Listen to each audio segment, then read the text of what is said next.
Good evening. Welcome to the December 2nd Village Board regular meeting. This meeting is called to order. We'll begin with the pledge. I pledge allegiance to the flag of the United States of America and to the republic for which it stands, one nation, under God, indivisible, with liberty and justice for all. Thank you very much. And we are opening tonight with a couple of public hearings. Madam Clerk, you want to take attendance first? Yes. Trustee Fritchie? I am present. Trustee Lopez? Present. Trustee Quesada? Present. Trustee Levin? Is she here yet? Not yet. Not yet. I'm Okay. sure she will be. And Mayor Garrity? Present. Okay. Now to the public hearings. Alrighty. Stuart, do you want to give us, this is the third time we've had this open for a public hearing. It's proposed local law 8 regarding special events. Do you want to give a little recap on where we are? I'm happy, Mayor, and I will just let the board know I am going to ask that it be kept open after this meeting. There are still some open questions based upon, Mayor, one of your emails from earlier this week and some of the responses that I gave. We have made some changes based upon some of the comments that were made. The levels of insurance have been changed. The code specifically, or the proposed law specifically, indicates that it is the sponsor who is to obtain the insurance and who is to provide the hold harmless agreement. But we did receive some comments since the last public meeting and based upon the last public meeting that I raised some questions to the board about, particularly with regard to perhaps either some not-for-profit, or if you want to call them civic organizations, and whether or not there was a basis to consider whether certain fees should be waived in those cases. There were some questions with regard to block parties and whether the consumption of alcohol on village property, which would be village streets, during the course of a block party is something that the Board of Trustees would want to permit, as is the case in other municipalities. The way that the local law is written here is that in the event that there is alcohol consumed on any village property, which would include a street, it would be a violation of the village code. So we would have to work that out. And I had some other questions. Jermaine Smith had raised a number of questions, as had Father Elvin. And some of those have had discussions with Bill Garrison and Jamie Hoffman, but there were some questions about notice to neighbors with regard to events, particularly with regard to moving events, such as parades, processions, and things like that. The way that the version is written now is that the sponsor would have to give notice to residents or business owners within 100 feet of the event. But if you're dealing with a moving event, obviously that becomes a much larger number of people to notify. One possibility is to just notify at the beginning and at the end of the event so that you don't have all that. In the case, for example, of St. Anne's, 100 feet from St. Anne's would just at that location involve 40 residents who would have to be notified. But obviously, if you're dealing with a procession, it's a much larger number. So those are some other matters that require further discussion, and I think further discussion with the board. I don't want to hold up any further with regard to if anyone has comments tonight for the public hearing. These are discussions we can have, at a subsequent work session. But I did want to bring those to the attention of the board. But some of the issues that were raised at one of the earlier sessions relating specifically to insurance and some of those issues, those have now been incorporated into what is now proposed local law 8, but is quickly becoming apparent that will become most likely proposed local law 1 of 2021. And but that's just how things go, because it's a fairly complicated piece of legislation. I'm very sorry that I'm not going to get to see this through, but I'll be sure to give you all of my thoughts as mayor. And if I'm still not happy, you'll hear my thoughts when I raise my blue hand in January. But for now, I'm looking to see if there's anybody who's raising their hand among our attendees. I'm not seeing anybody yet, but I'll give folks a moment. Oh, we do have someone. we'll hear from somebody, but then obviously the board can continue to ask questions Sure. as well, or make comments. I'm going to Johnny G. I'm promoting you to panelists in a moment. You will be able to put on your camera if you'd like, but certainly please do unmute yourself. And that's Johnny Girolamo. He is self-identified already.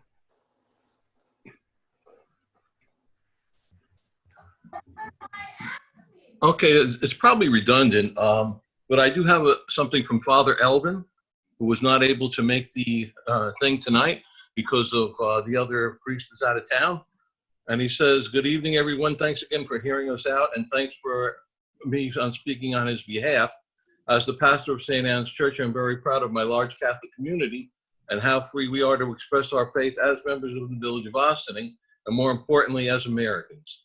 It is my hope that these new regulations will in no way infringe on our right to worship as we please, and to have all the events that quite literally, between processions and the festival, tens of thousands of local Ossining community members look forward to on a yearly basis."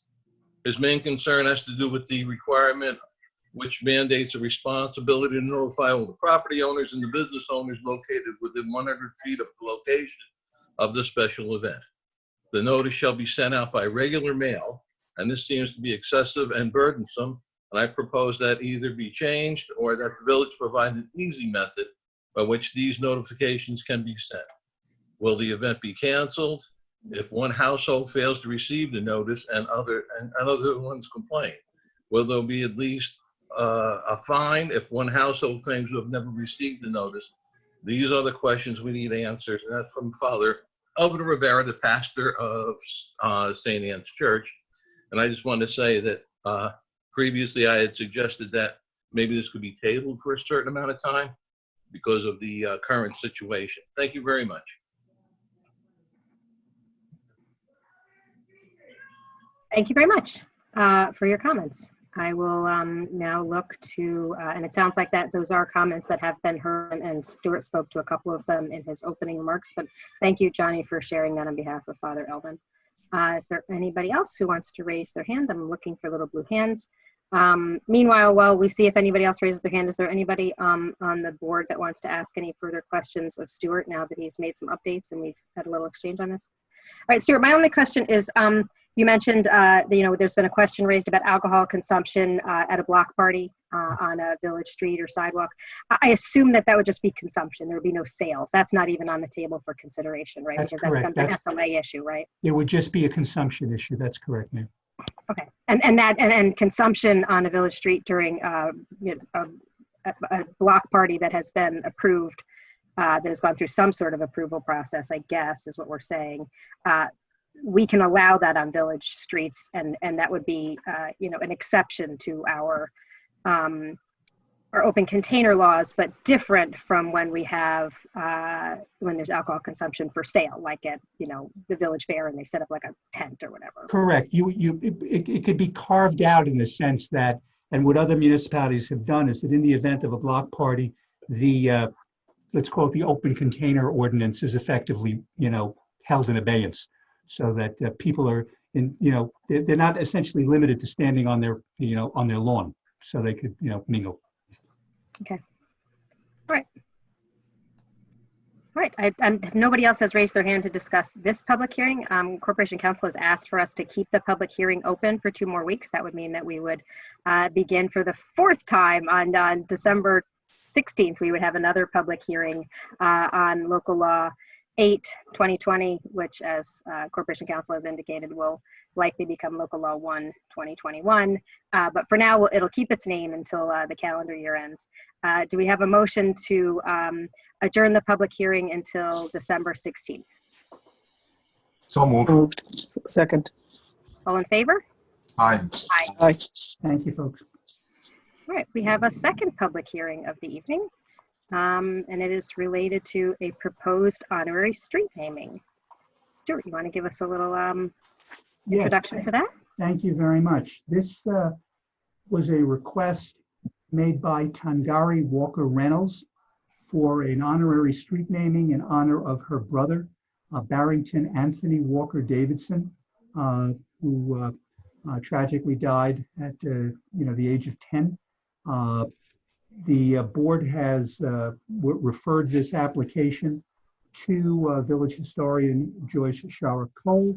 She provided a report going over, the issues with regard to the naming. And the thought was that the preferred location would be on North Malcolm Street with regard to in honor of this young man.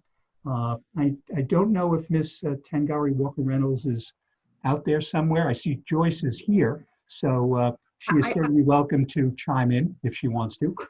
And yes, the young man's sister is here, and she's just raised her hand. So when after Joyce speaks, then I would welcome Miss Tangari. And I'm sorry, I wasn't paying close enough attention to her last name. Walker Reynolds. Walker Reynolds. Okay, that she would like to speak as well. Joyce, did you want to say something before we open it up for public comment? Hi everyone. Okay, I was having technical difficulties. It was a very sad application to have to review, but this young man has really impacted his family and the people around his neighborhood, and he's truly missed as if it happened yesterday. So just keep that in consideration of how this young man at 10 years old was so loved and so protective of his friends and his family, and hated bullying and all the things that we fight for today. Before his time, he was really trying to keep his community and his family together, and wanted everyone to just love each other and wanted to be fair with everyone. So that's it. I just wanted to reiterate that about his life. Thank you very much. I'm going to go ahead and invite Ms. Tangari Walker Reynolds to become a panelist, and in a moment she will have the opportunity to turn on her camera if she'd like, and certainly to unmute herself so we can hear her remarks this evening. Hello everyone. I'm sorry, I'm in the car driving home from work. Be careful. I just wanted to say really just thank you for even just considering this. It's been a very, very long road. This is still something that is very hard to even talk about, but this is really for my mom. It's been really, really hard for her, and I really just wanted to do something for her, and for myself.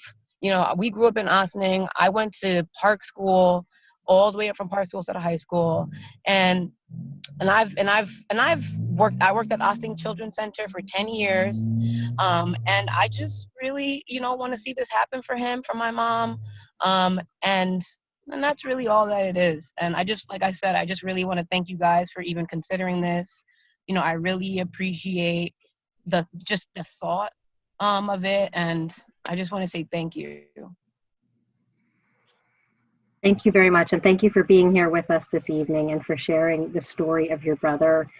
And Joyce, I think you're probably going to help us write the resolution, and we talked about having a place on the village website where the information about the honorary street namings can live, so people can hear his story. And when you tell his story, I think one of the parts that stands out that is universally aspirational for young people and for society is his strong stand and actions against bullying. And I think that that's something that we should really lift up. And I think that's a really great legacy for a young man to be known for, and to inspire other young people to be what we say now is to be not upstanders, not bystanders. Standers is how we talk to kids today. And like you said, we have all kinds of bullying education in schools today that this young man just intuitively knew, and for him to be an inspiration for other young people, I think would be a special way to a special thing to highlight in the telling of his story about the honorary street name. Mayor, the page will be done in the next couple of days. It was almost done. Oh, I wasn't trying to nag you on it or to nudge you. You're doing incredible. Jamie and I are on it. It's almost done. Fantastic, fantastic. Well, the process now would be, we'll open it up for anybody else who wants to comment during the public hearing tonight. I'm not seeing anybody with their hands raised now, but I'll just pause just in case. Okay, I'm not seeing anybody, so I'm very glad that Tangari Walker Reynolds was here and that you were here, Joyce, to tell us his story tonight. And I'll open it up to any of my colleagues if they'd like to speak. Otherwise, we'll take a motion to close the public hearing.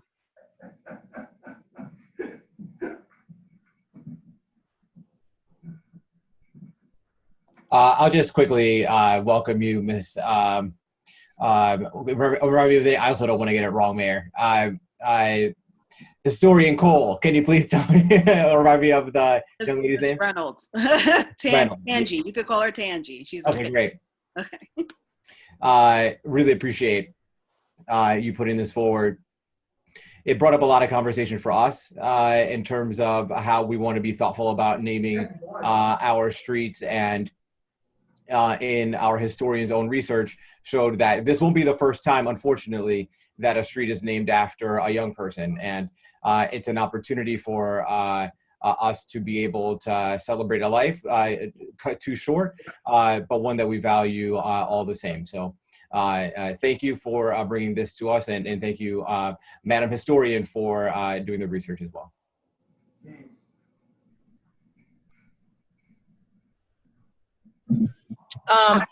Ms. Walker Yeah. Reynolds, I saw you came back on. Did you want to have a further comment? You're welcome. Yeah. I was gonna say thank you to Omar. When the last hearing that we guys had, and I was super nervous about the decision, and then I heard like conversations about like the naming of the streets and how long the street should be named for, and I was getting all worried, and like it's been a very anxiety-ridden thing for me. And I do get the idea of like naming these streets and how important it is, and like I said, I just thank you so much for even just considering it, and I thank you so much for even having a conversation about this, because it just means so much to me. And just for the record, it's Tangeray. Thank you, Tangeray Walker Reynolds.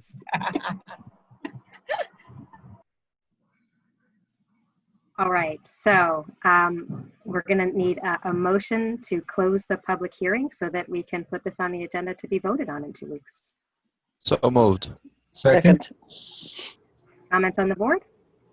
All in favor? Aye. All righty. And Madam Clerk, I think next we have a special presentation that the village manager will probably introduce for us, right? All right, I'm working off memory here, so there we go. Good evening, everybody. So, as the board knows, and most of the people I think who are participating tonight, and hopefully lots of people in the community know, we've been working on an update of our comprehensive plan. So tonight we have our comprehensive plan steering committee co-chairs, Pat Yost and Melissa Banta, here, along with our consultants from BFJ, Frank Fish and Simon Cates, and our planner, Jaime Martinez, to discuss, brief the board and the community on the status of the plan, where we're at, how the process is going, talking about community engagement, how we got to the recommendations that are being brought forth. I also want to acknowledge that Trustee Casada and Trustee Lopez are also liaisons to the comprehensive plan process, and they are obviously here as well. And with that, I don't want to hold up too much time, but it is a very thoughtful process that's going on here, and I do want to commend the steering committee chairs and the steering committee and those who participated in the subcommittee meetings.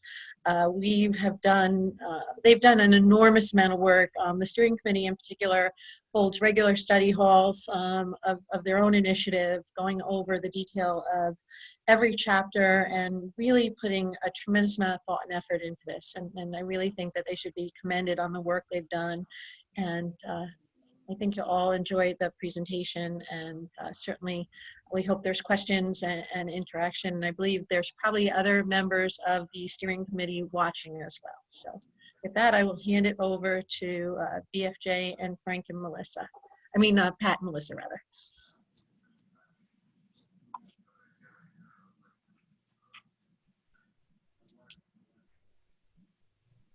Thanks. So Simon, do you have the master presentation, and just so I know who to talk to about changing slides? Yes, that's me. I've got it. Can you all see it on the screen? Yeah. If you could enlarge it a bit before I pinch it out, that would be helpful. I don't know if you can. Oh, It's filling my screen on a laptop. Yeah. No, it's not on mine. This iPad. Okay. Go ahead. I'm sorry. Okay, so so Melissa and I are going to talk through the first 7 or 8 pages, which kind of go through sort of what the objectives of today's conversation are, and sort of what's been done so far. And then Simon and Frank will take the last couple of pages to talk through about what's the roadmap moving forward for the next, you know, to get the, you know, the overall plan to completion. And then I think we'll, you know, kind of go from there. So just the next slide, just, you know, quick. Thanks. Just a reminder that, you know, you know, I want to say, you know, just on behalf of the steering committee, you know, there is, you know, Karen, thanks for the, you know, kudos, but, you know, this group has done a significant amount of work over the last year, for the most part, in kind of pulling together both the proposal, the request for proposal, and kicking off the project, and, you know, all the work that's been going on, you know, throughout the COVID pandemic, right? Significant amount of support from the staff there, and thank you all very much for everything that you've done and continue to do. And then the consultant team clearly has had a very significant part to play in both the ideation and kind of documentation, and getting some of those ideas out on paper, and helping to lead some of the conversations in the subcommittees. So you know, this isn't everybody that's been involved, not at all. We'll talk a little bit more about all the other people that have been involved.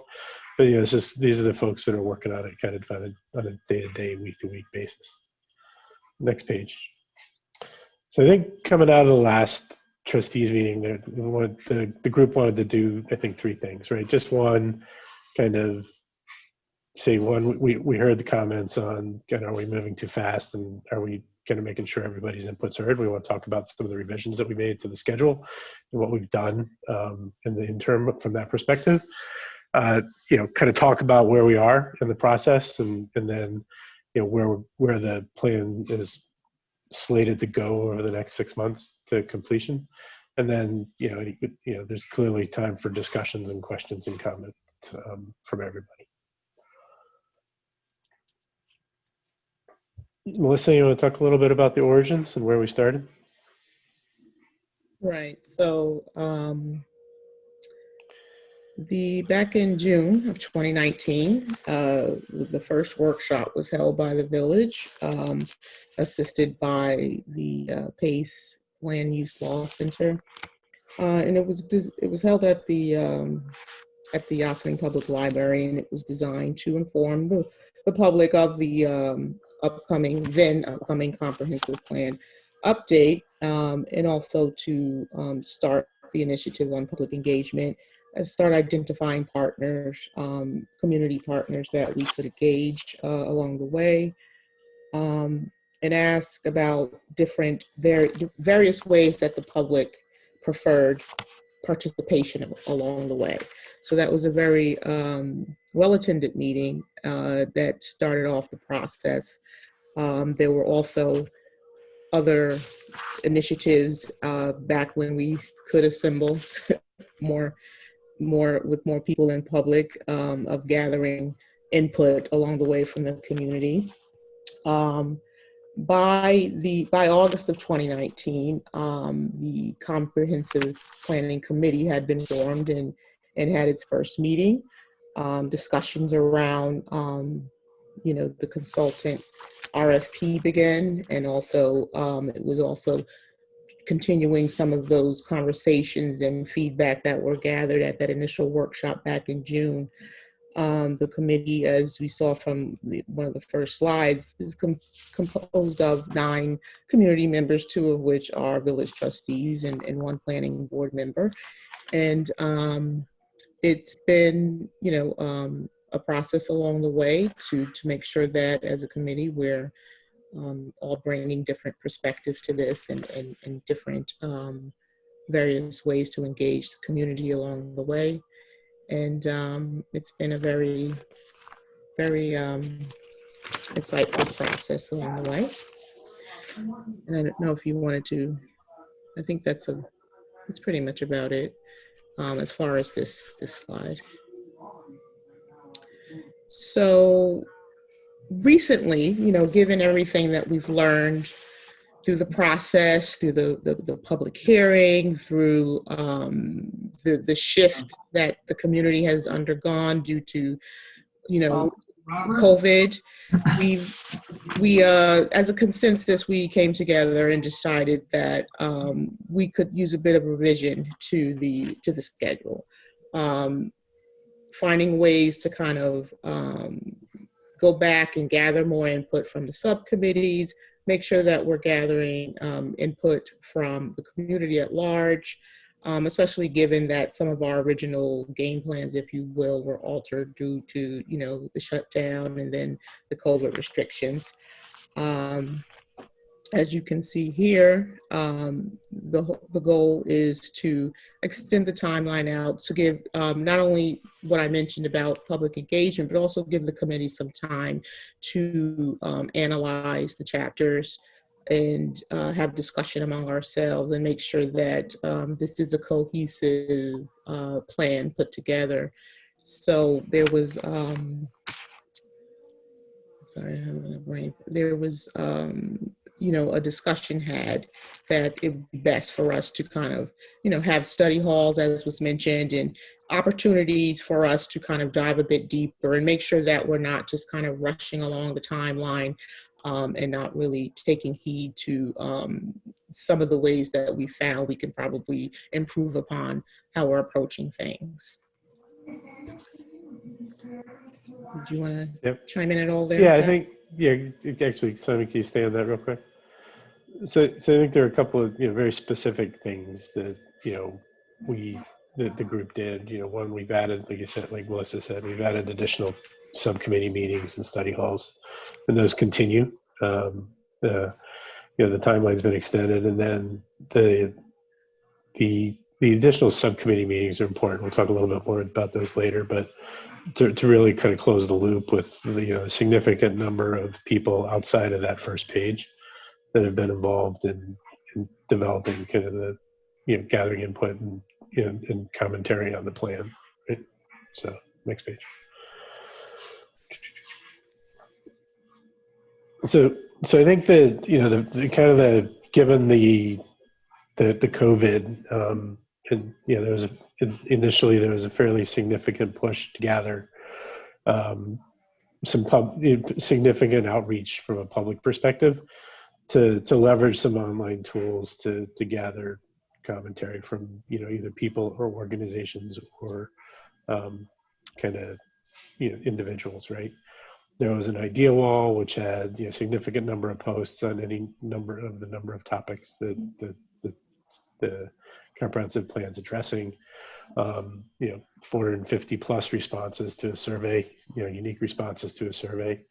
The interactive map was a tool to kind of allow people to talk to very specific locations and challenges or issues related to items from that perspective.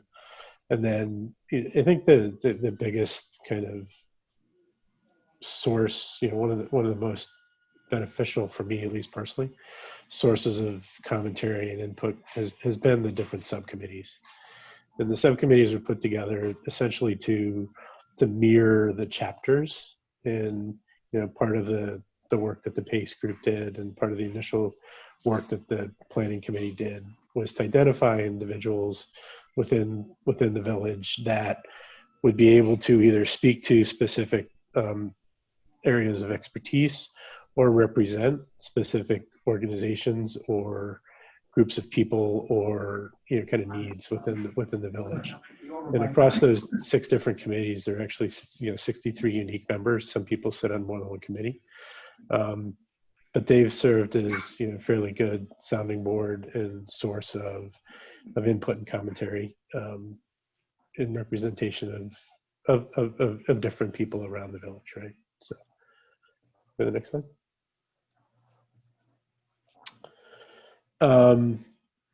So in addition to the online piece, there've been, one of the questions that was asked at the last VBOT was, what kind of additional, where's the input coming from, right?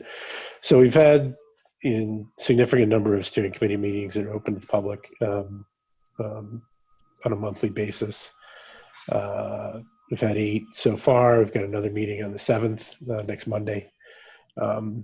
One of the tools that we started a little bit later in the process, but continues, especially over the last few weeks as we go through what's getting close to a final draft to turn over to you on the board. We have what we call study halls, which is a little less formal opportunity, basically to have a work session and talk through what's happening and what are the real questions, and talk about some details, and give people the opportunity to ask questions and sit in a setting that's a little less formal. All of the subcommittee meetings and the 6 different ones that are listed are there. Had multiple, we're closing the loop on each one of those. You as a group have been briefed fairly significantly, and then we had walking tours, right? So there's nothing, we're able to get outside, and I think several of y'all were on those walking tours. Just be able to walk through some of the key areas and take a look at the current situation, take a look at the existing buildings, and take a look at the potential challenges and talk about potential solutions, right? Additionally, there was a formal public hearing from a steering committee back in October, and we're trying to, thanks to the village staff, we're continuing to have some social media presence and make sure people understand what's going on, right? The subcommittees were held over the course of kind of June to August, right? So significant discussions around the particular topics of interest. Individuals on each of the subcommittees were chosen with the topics in mind, right, to represent appropriate organizations or groups within the village, to provide input on those, right? The first meetings were in June and August. Fair amount of commentary and feedback. Adjustments were made to the plan and the drafts of the plan. And over the course of the last, one of the adjustments that were made coming out of based on the feedback was to, let's make sure we close the loop with all of these subcommittees, and give them the updated drafts and continue to have discussions around, what's the input, right? And what does the outlook look like? And, you can say we've had 2 just the last couple of days where I think there's been a significant amount of feedback and commentary, which, needs to be incorporated. So these are very much, very value added from my perspective, and, providing some good input from that, from everybody. And Melissa, is there anything you wanted to add? You've been on all of this, the second round of meetings and hearing the updated commentary. I would just add that, yes, the subcommittees are they're a very crucial part of the process. And, from the beginning, it was understood that the subcommittee, along with all the other variations of input, would help fuel the discussion that the steering committee would have. So it was always the intention to make sure that the concepts and the ideas and everything that we're mulling around and the steering committee is a collection of all the input that we've gathered along the way, specifically from subcommittees and different forms of public engagement. So, I too have really appreciated the opportunity to be able to, go into some of those meetings and hear the feedback directly. And as Pat indicated, that's another realization that we had, is that there was the need to go back again because of the first meeting with these subcommittees was so early on that it made sense to go back and get a fresh perspective from those groups. And it proved to be very insightful and definitely helps to, fortify the discussions that the steering committee has.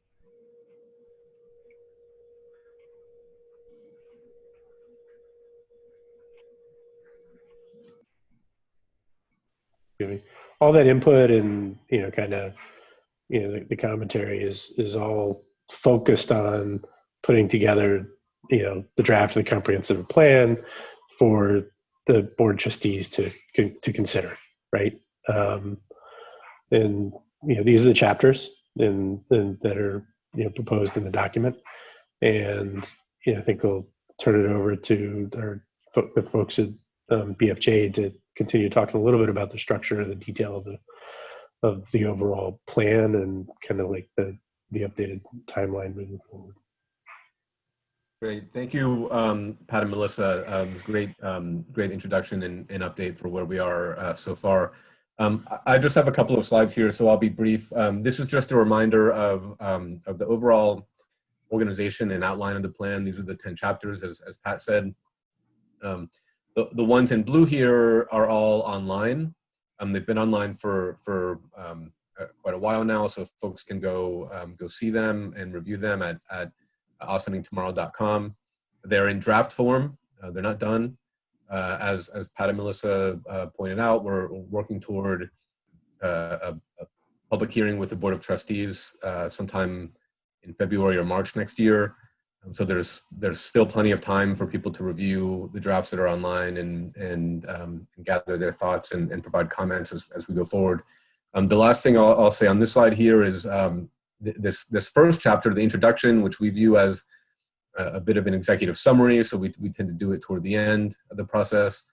In the final chapter, the action agenda, which is a roadmap for how the village can implement and carry out the recommendations in the plan. We're working on both of those. Our plan is to get those to the committee by the end of this week, so that they have them in their hand when we meet with the committee next Monday, December 7th. And just one last thought on the chapters. We thought it might be helpful to take a step back and talk through what goes into each of these chapters. We know that some of the content is in some cases somewhat technical, but when you really pull it apart, the structure is very common and hopefully tells a bit of a story. It's our intention anyway. But this is how each of the chapters are organized. It starts with a goal. It's a concise, brief, hopefully to the point explanation, high level conceptual explanation of what we're trying to achieve in each of the chapters. Then we go into existing conditions and issues and opportunities. These help us to identify some of the challenges that the village is facing, or opportunities that you can build upon when we start thinking about how the plan can be implemented. Then that leads into the objectives and strategies. These are specific actions. It could be policy changes. It could be capital projects. It could be partnerships with other entities or agencies that can achieve the goal in each chapter. And all of that leads to this final chapter, this action plan and implementation, which, as I mentioned before, is meant to be a roadmap. How do you implement the plan? How do you take this list of objectives and strategies and move from there and make sure they can all be achieved, which ultimately is what you want to do. You want to take this plan and start to check off. All right, we've taken care of as many of these strategies as we can. And so with that, just to close, I'm going to turn it to Frank here to talk about what we have on the schedule going forward? Yeah, this is just, Pat and Melissa have brought you through where the committee is, and we are now in the plan. Simon just sort of described the contents a bit. And we just thought we'd end with this last slide on next steps. And Pat had made a suggestion to us today to just show this also graphically a little bit at the end here. So what we're hoping to do is we complete this committee subcommittee meetings actually this week, and then we have a steering committee meeting as Pat mentioned this coming Monday evening. And while we're doing that, also we are working on, in yellow there, the draft generic environmental impact statement, and we hope to complete that, interior wise for the staff. Pretty much by December 15th. So it'll be ready, in other words, when the steering committee draft is transmitted to you, the trustees, we'll also be able, hopefully, to send you the draft. It's just the draft generic environmental impact statement. And that one will be up to you. You have to decide that it's complete. And completeness for that means that it simply is available in your minds. It's okay to distribute to the public, and that it has met the outline of the scoping document that you approved for it. So that all tends to come together, as you can see, in January, where we would have a meeting with you to just go over the plan itself and the draft generic environmental impact statement. If need be, we could have a meeting again in February. And then the hope was that sort of the end of February, beginning of March, the trustees, you'd be in a position to hold your public hearing on both the comprehensive plan and that draft generic environmental impact statement. We always find that no matter how much public outreach, and there's been a pretty robust public outreach here, that it is that public hearing where you'll still hear some final comments, and I find that's the one that usually is pretty well attended. But after that, you can see there's still 3 months built in March, April, and May, so that based on another meeting with you after the hearing to get any revisions, your comments, your thoughts on it, and then to do, final revised plan, any final zoning code updates, and then what's called a final EIS. And then that will lead to another meeting in April. And then hopefully that would set you up where you could be ready in May, possibly to adopt, first you have to adopt seeker findings, and then you'd be in a position to adopt the final plan. So that's the overall next steps. And this is our final slide. So with that, I think, Mayor, we could turn it back to you. Thanks very much. Jamie or Simon, there we go. Thank you.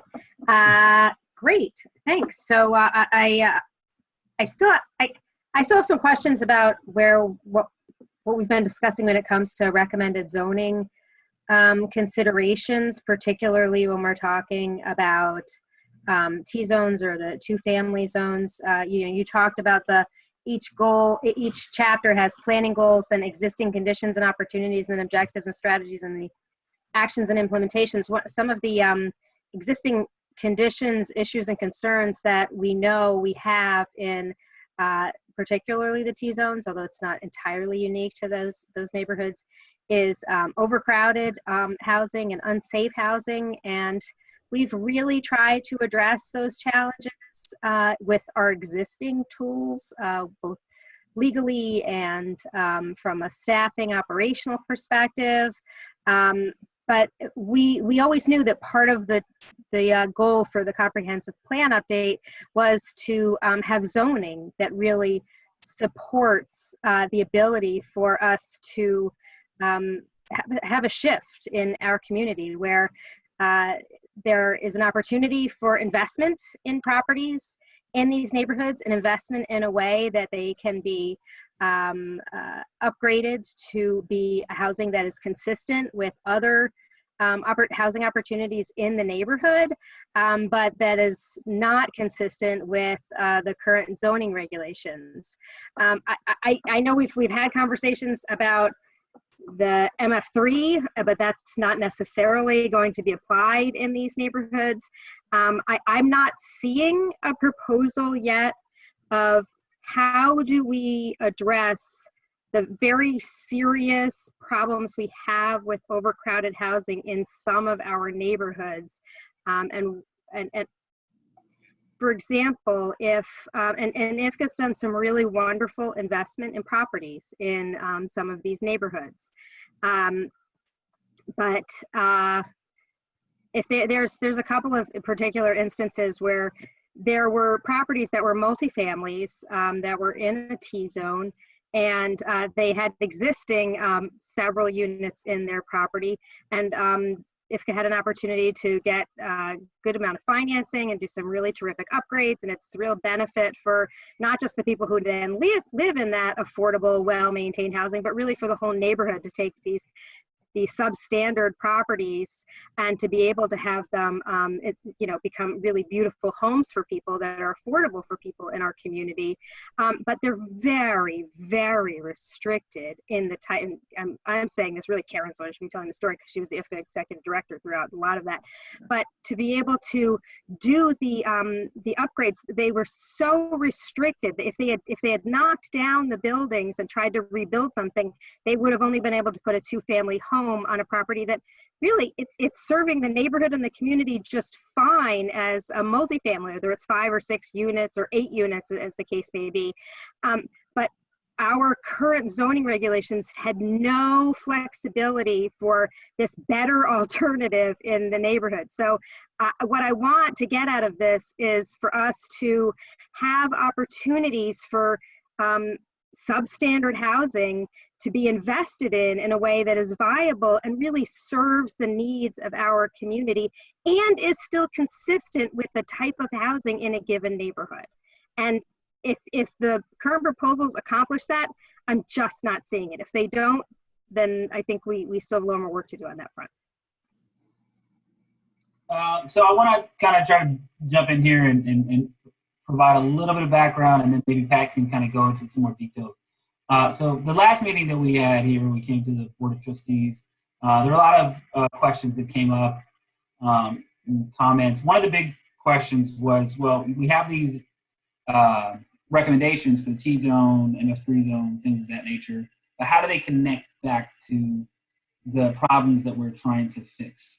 And it was really a useful kind of a comment because it allowed to sort of lay plain that, you know, we didn't really have the greatest framework just from the data that we had on hand to determine the extent to which, you know, changing things like dimensional regulations would have on the existing properties. And so what we did is I went back and figured out, well, what is the frontage on every single property in the T-zone, the S75 zone? You know, what's the lot size, which is something that was pretty easy to get, but we hadn't really kind of put it all together parcel by parcel. You know, what is the impervious surface coverage on each one of these parcels? What is the, you know, how many of these properties are conforming and not conforming? And if we make little, you know, changes around the margin, or we do something like we sort of allow existing non-conforming uses, you know, how many parcels would really be affected by that? So, you know, we figured that out on a parcel by parcel basis. And Pat actually has spent a significant amount of time, along with Melissa, putting together the numbers and just, you know, really kind of figuring out the extent to which we have a problem. With that, I kind of want to pass it over to Pat, and maybe he can talk a little bit about that. This is all to say that we do have some recommendations that have come from BFJ.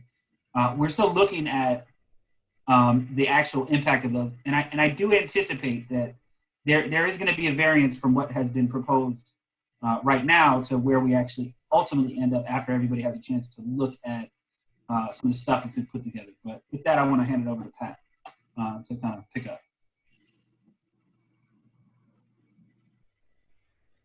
Pat, you're muted. I am. So sorry about that. So, Jaime, do you think it makes sense to go through some of the slides that I actually put together? You're muted. Yeah, I think with the understanding that, this is a draft that we're looking to try to have polished up by next week. But I do think it does make sense to go over at least, 3 or 4 of those slides, because that will provide a little bit of the context of the framework that what, in order for us to have of these, proposals, it's really important that we can evaluate it. And this provides that framework. And this will give you some guidance as to what we're doing internally as part of the steering committee. So yeah, I think it would make sense. Yeah. Okay. And so Mayor, to specifically speak to what you're saying, we're trying to understand if the changes that are proposed are significant enough and may have an impact. And that was actually, some of the feedback we got on the housing subcommittee meeting today, right, was a little bit similar in terms of hey, could we be more aggressive, right, in terms of enabling affordable housing or enabling, the ability to reinvest. And I think one of the things we've heard consistently is that the current zoning, the current bulk requirements drive a significant amount of rework or a significant barrier to investment.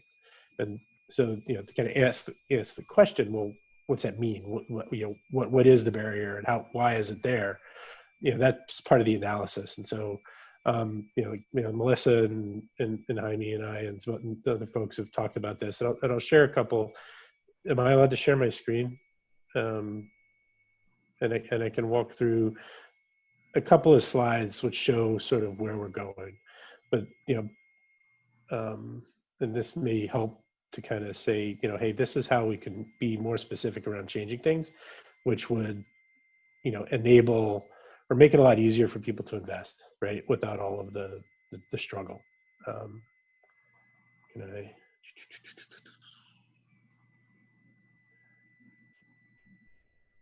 And so this is draft. We actually hadn't planned on going through all this because we're still working through it, but there's a couple of slides which I think are very impactful around why are people non-compliant, right?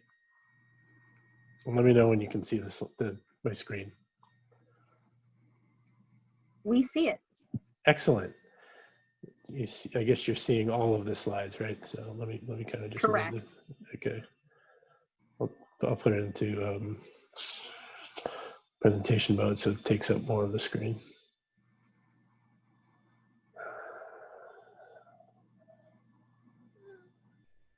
Yeah. Okay. So we wanted to look at what's the conformance. We wanted to look at how do we encourage investment, ownership, and development, and ease some of the crunch, right? Why is there non-conformance, and what's the potential impact? We're trying to link this back to the objectives that we've talked about, right? Inclusive economic development, preserving and developing quality affordable housing, right? Encourage affordable home ownership, which I think is something in affordable.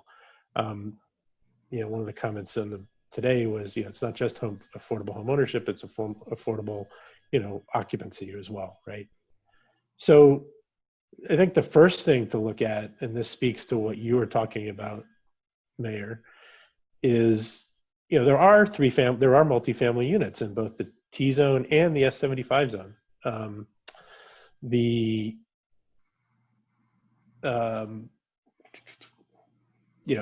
Within the T zone, which is the 2-family zone, we looked at about 1,300 parcels. There are 200 and almost 230 or so apartments, condos, co-ops, 3-family residences, right, that are on the tax rolls right now. And there are only 47 vacant slots, right? So the concept of how do we encourage upgrading and making these affordable is absolutely true, and the same is true in the S75 zone, which is single family. 200, nearly 250 2 or 3 or family residences in the S75 zone. So when someone wants to go invest, they're like, well, sorry, you can't, you need variances, right? And so the question is why? And the reality is that we looked at lot size. The test is it greater than 7,500 square feet? Width or frontage, right? Is it greater than 75 feet, which is the requirement? And what's the impervious surface, which is, is it 40% or less, right? And the reality is, the way to read these tables is, across all of the S75, only half of them meet the lot size requirements, right? If you exclude irregular lots, which are quarters and flag lots and things like that, 80% don't comply, and even less comply on an impervious surface basis. So anyone who wants to invest and wants to do it above board and get a building permit has to get a variance, right? Which is daunting. And we'll look at the kind of like the development. It's an interesting to see later, right? So if you take away the non-conformance even on the impervious surface, you just look at the size, the lot size, the width size, 80% of the lots in the S75 zone and 90% of the lots in the T zone are non-conforming. And if you include the impervious surface bulk requirement, it's almost 100%. So we wonder why people aren't investing or making changes. And this, this says it right there, right? So the question is why? And a very interesting fact is that, and as I'm going through this, if you've got questions, there's a lot of data here, right? So if there's a question, please let me know. The T zone was put in place in 1960, in mid-1960. If you look at all of the non-compliant lots in the T zone, 90% of those non-compliant lots were built prior to the implementation of the T zone. Never had a chance to be in compliance, because when the T zone was put in place, they were all out of compliance already. Is kind of like the working hypothesis. And you take a look at, on the left-hand side of the chart, this is the number of units built by year according to the GIS, right? So you take the year built field and GIS and you just plot it, and significant amount of property in the T zone was built in around the turn of the century, and almost nothing after the T zone was put in place. And it's kind of interesting to look at it on an aggregate basis as you look at when the non-compliant lots were built. And the same holds true for the S75 zone. 87% of the non-conforming lots were built prior to 1960. And it's kind of interesting. You can look, each building rush, again, kind of in the baby boomer era, in the 50s and 60s. And then, a little bit here at the turn of the century and the kind of a boom there, but nothing in the last 10 to 15 years from that perspective. So, the fact is that these lots never had a chance to be conforming from the get-go. So some of the, and this is where we start talking into, potential changes that have been discussed, right?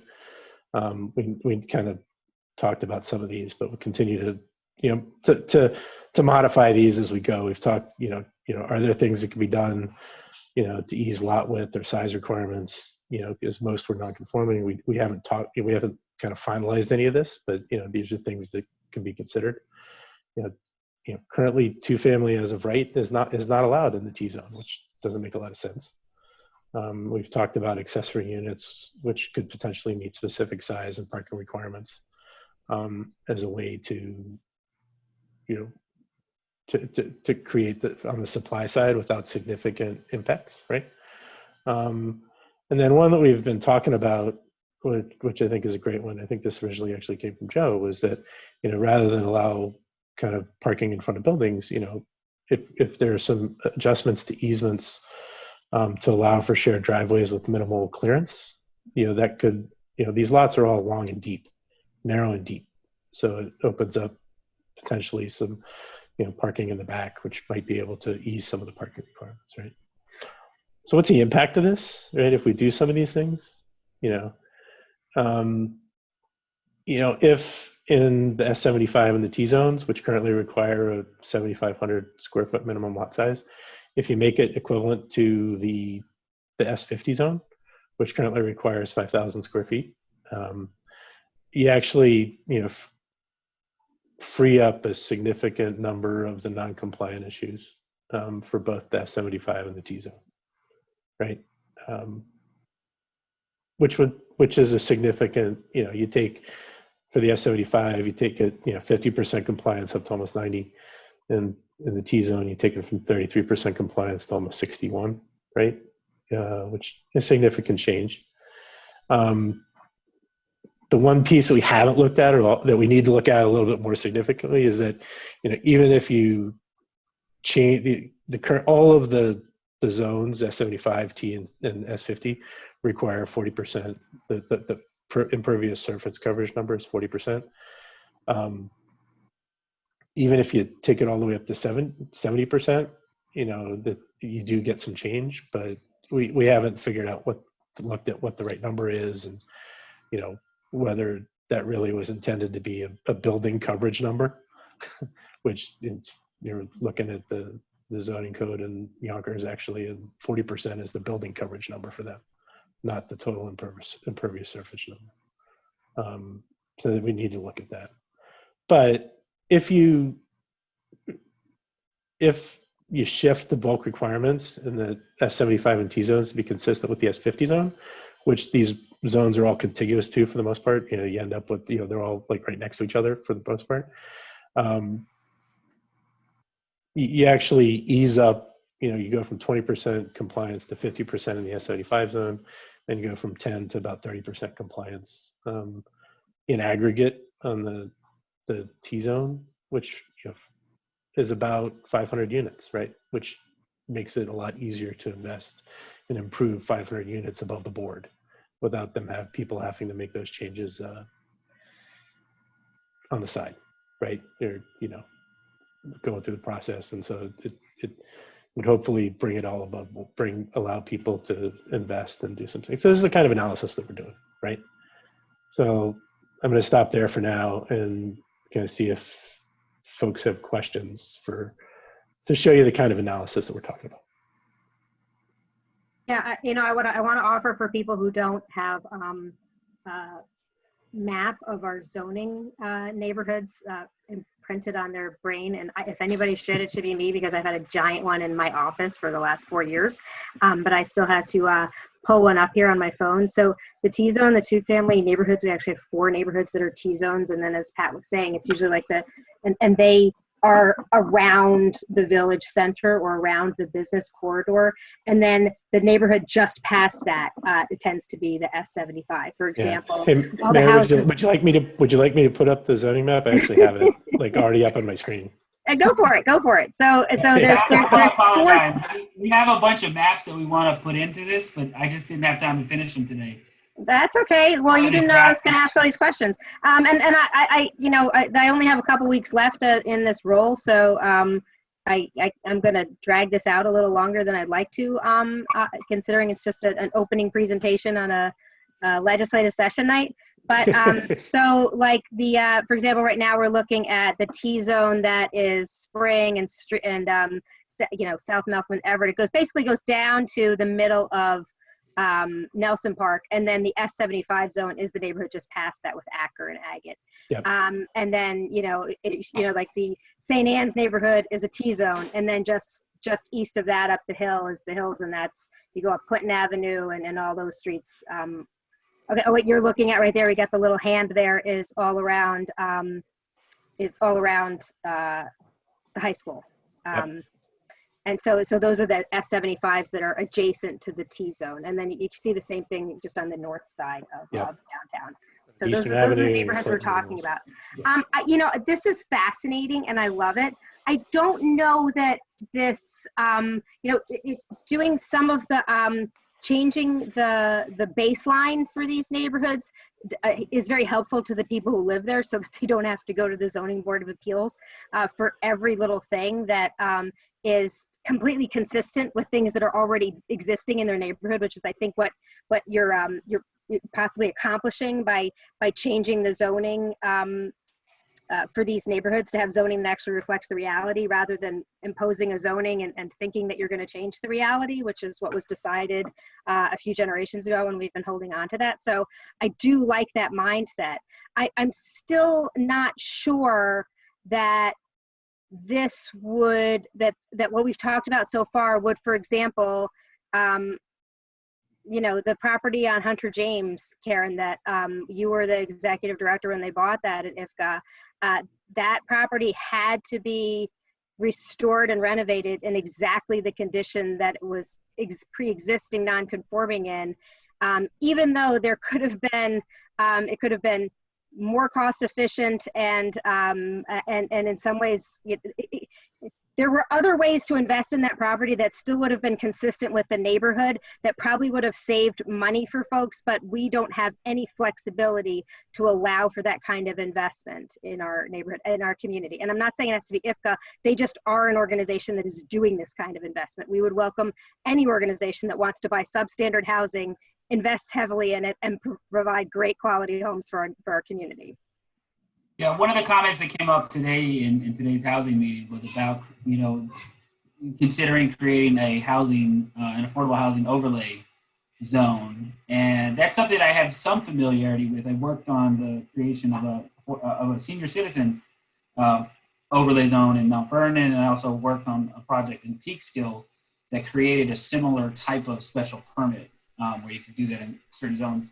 I think that, you know, we need to look into more of the details and kind of get that out to people to have a chance to evaluate it. But, you know, an affordable housing overlay zone, you know, could work, but it would come at the cost of creating more density. And so that's something that I think that people, you know, the Board of Trustees has to really kind of come to an agreement about whether or not they want to do that. So we need to go back and work on that a little bit. But that is definitely a piece that that should be added. And I think, yeah, just the other piece that, you know, there is a, you know, one of the recommendations in the current chapter, one of the discussions we're having is, you know, the ability through a special permit or, you know, so there's some discussion around whether it's special permit or conditional permit to have 3 and 4 families in the T zone, right? Because if we go back to that initial slide, you know, there are a significant number of those that already exist, right? You know, there are, you know, between the T zone and the S75 zone, right? There are, you know, over, you know, there are nearly 300 parcels that are, you know, either 3 or more family units, right? Within those areas. And so, you know, that is a recommendation which would speak to slightly higher density. On some sort of an additional permit potentially. And I feel like that was one of the original proposals, but it's not in the current drafts that we're looking at, right? Mayor, the current draft on the T zone that you all have, that conditional use permit for a 3-family, that's in there. And that's in the current draft that you have that we had sent to everybody. We sent to the committee and the trustees. If you recall, we made a presentation to you all on the T zone. So that was one of the things that is in the draft before you, as well as slight modifications that Pat was describing on things like side yards, which would help in the T zone. Yep.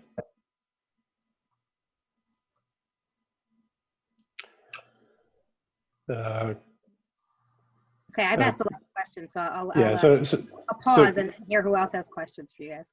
So I'll actually answer one. Are we allowed to answer them from the audience or not? Or do we wait until the You're not the audience. You're a presenter, sir. Go right ahead. No. There's one. There's one on the Q&A block. I'm just not sure the process of when those get Pat's saying answered. somebody has a question. Yeah, somebody has a question from the. Go for it, Pat. You have you have that number right in front of you, I right? do, right? So the question was how many 2+ family homes are in the S75, and it's approximately 250,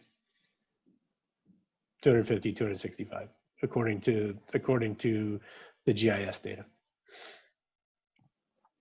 That's how many two-family and 2+ family homes. in this S75, and out of how many total?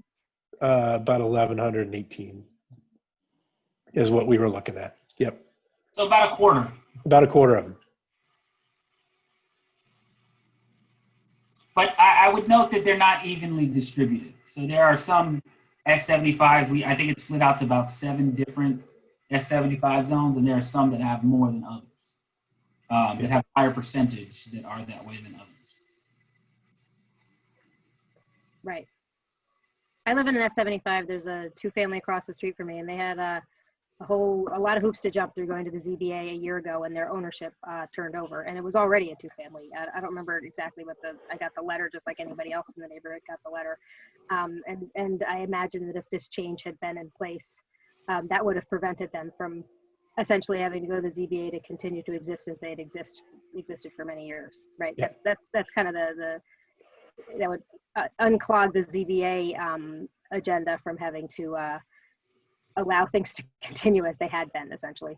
Right. Yeah, I mean, I think it's, in many ways, one of the comments that came up in the last steering committee meeting of the comp plan, it was made by Jeff Gasparo, was a really good comment, but he said, having this extensive level of non-conformity is like a recipe for disinvestment. It's sort of promoting people to not follow the rules and instead sort of do, modifications to their properties and not follow the rules. And those things can catch up to you later when you try to sell your property, right? So you end up not being able to sell it to somebody, a normal person who's going to take a mortgage out, live there. So it goes to, it may end up falling into the hands of a slumlord who's going to buy it cash. And then they're going to make illegal, upgrades, and then it's going to continue down that path. So part of the, I think, the expressed concern about some of these communities is that you have this sort of, deep, lasting lack of investment in the communities. And it's hard, there's no new development opportunities. So really, we do have to, give a high level of consideration to the reinvestment of these properties. And so the current owners investing in them, or potentially future owners being able to invest in them. And if we've already, set the bar with the regulations at a place that's unattainable by 90% of the people who own these properties, then we're setting ourselves up for failure, because we're asking people to jump through hoops just for the sake of jumping through hoops, even though we know nobody meets that regulation. So, it's the question is the extent to which we want to make those changes. But we do have the ability now to sort of play, with the line, so to speak, and say, well, if we change the regulations from here to here, how many people does it affect? If we change it from here to here, how many people does it affect? And that will hopefully help, guide the decision-making process as we move forward. Thank you. Could I go next, I guess? So I'm going to start big picture and the small comments in the last presentation that just Pat did and with Jaime. So big picture is the takeaway that I was hoping to see tonight from the last meeting that we had is I had asked so there's a couple of things. Sure, I went to the website and I saw how many comments at least we had so far, and how many people have gone to the website. And we are over 25,000, and I'm going low here in the community. And there wasn't that many. It was not even a quarter of our community has gone to our site or have the response. So I have a problem with that. That being said, last time one of the things I had asked was for you guys to provide to us some sort of, like Jaime said, the red code like New York City has, something like a cheat sheet so we can start circulating to the community, to the public, so they can actually see and understand what we're talking about. Because a lot of the stuff, a lot of people may not even realize what we are talking about, because there's a lot of information out there. So I had asked for you guys to provide an outline, bullet points of what the chapters look like. I haven't seen that. So I'm not sure if that's common. You know, we talked about timeline, and, you know, it is great that it seems like on paper, it looks like we're doing great. I just don't feel that warm and fuzzy just yet. I think there's still a lot of stuff that are missing. I feel that a lot of stuff that we still struggling with. And I don't know how to get that information. I'm not sure, you know, I had asked and I still haven't seen it. That being said, that's as an overall picture for this sort of presentation. The other one is, I do want to commend all the hard work that Pat has done, that Jaime has done in regards to this. There's a lot of, we had this internal sort of presentation among ourselves in a way, and that made me understood a lot of what was going on in some of our zoning areas, T zone 75, and just to kind of make sure that some people understand. And S75 is a single family zone. T is obviously a 2-family zone. One of the things that I'm still struggling to understand, and I mentioned this to Jaime, is when I asked what was the data taken to do this study, the data was taken from the assessor's office. So I want to be very clear.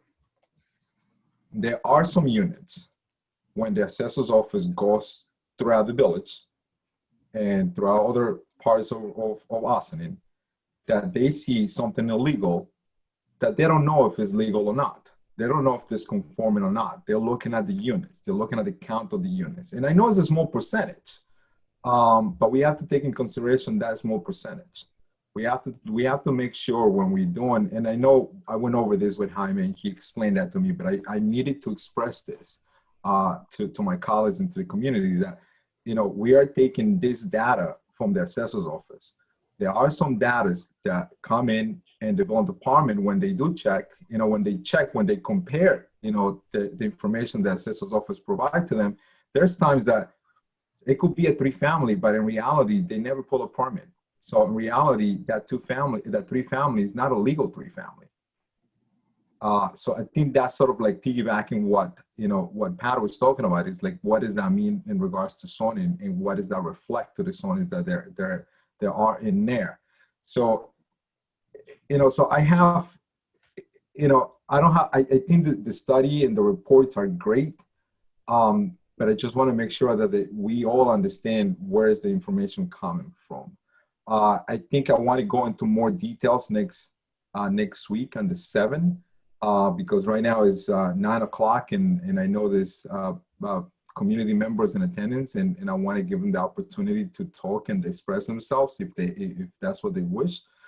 So I'm gonna shut off my mic now, and I'm gonna wait to see what everybody else has any additional comments. I can go. So thank you, Pat and Melissa, for presenting this, Jaime for your thoughts, Simon, and of course, Frank, for being here tonight. I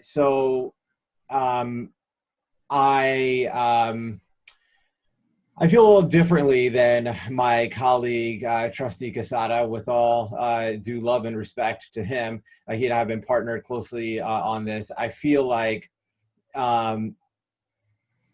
there's a part of what he said that I agree, which is if you take a look at the number of folks that have replied as the numerator and then the total population in Ossining as the denominator, that leaves you with a fraction that's less than 100, right? It's like not everyone has replied. We haven't heard everyone's voice.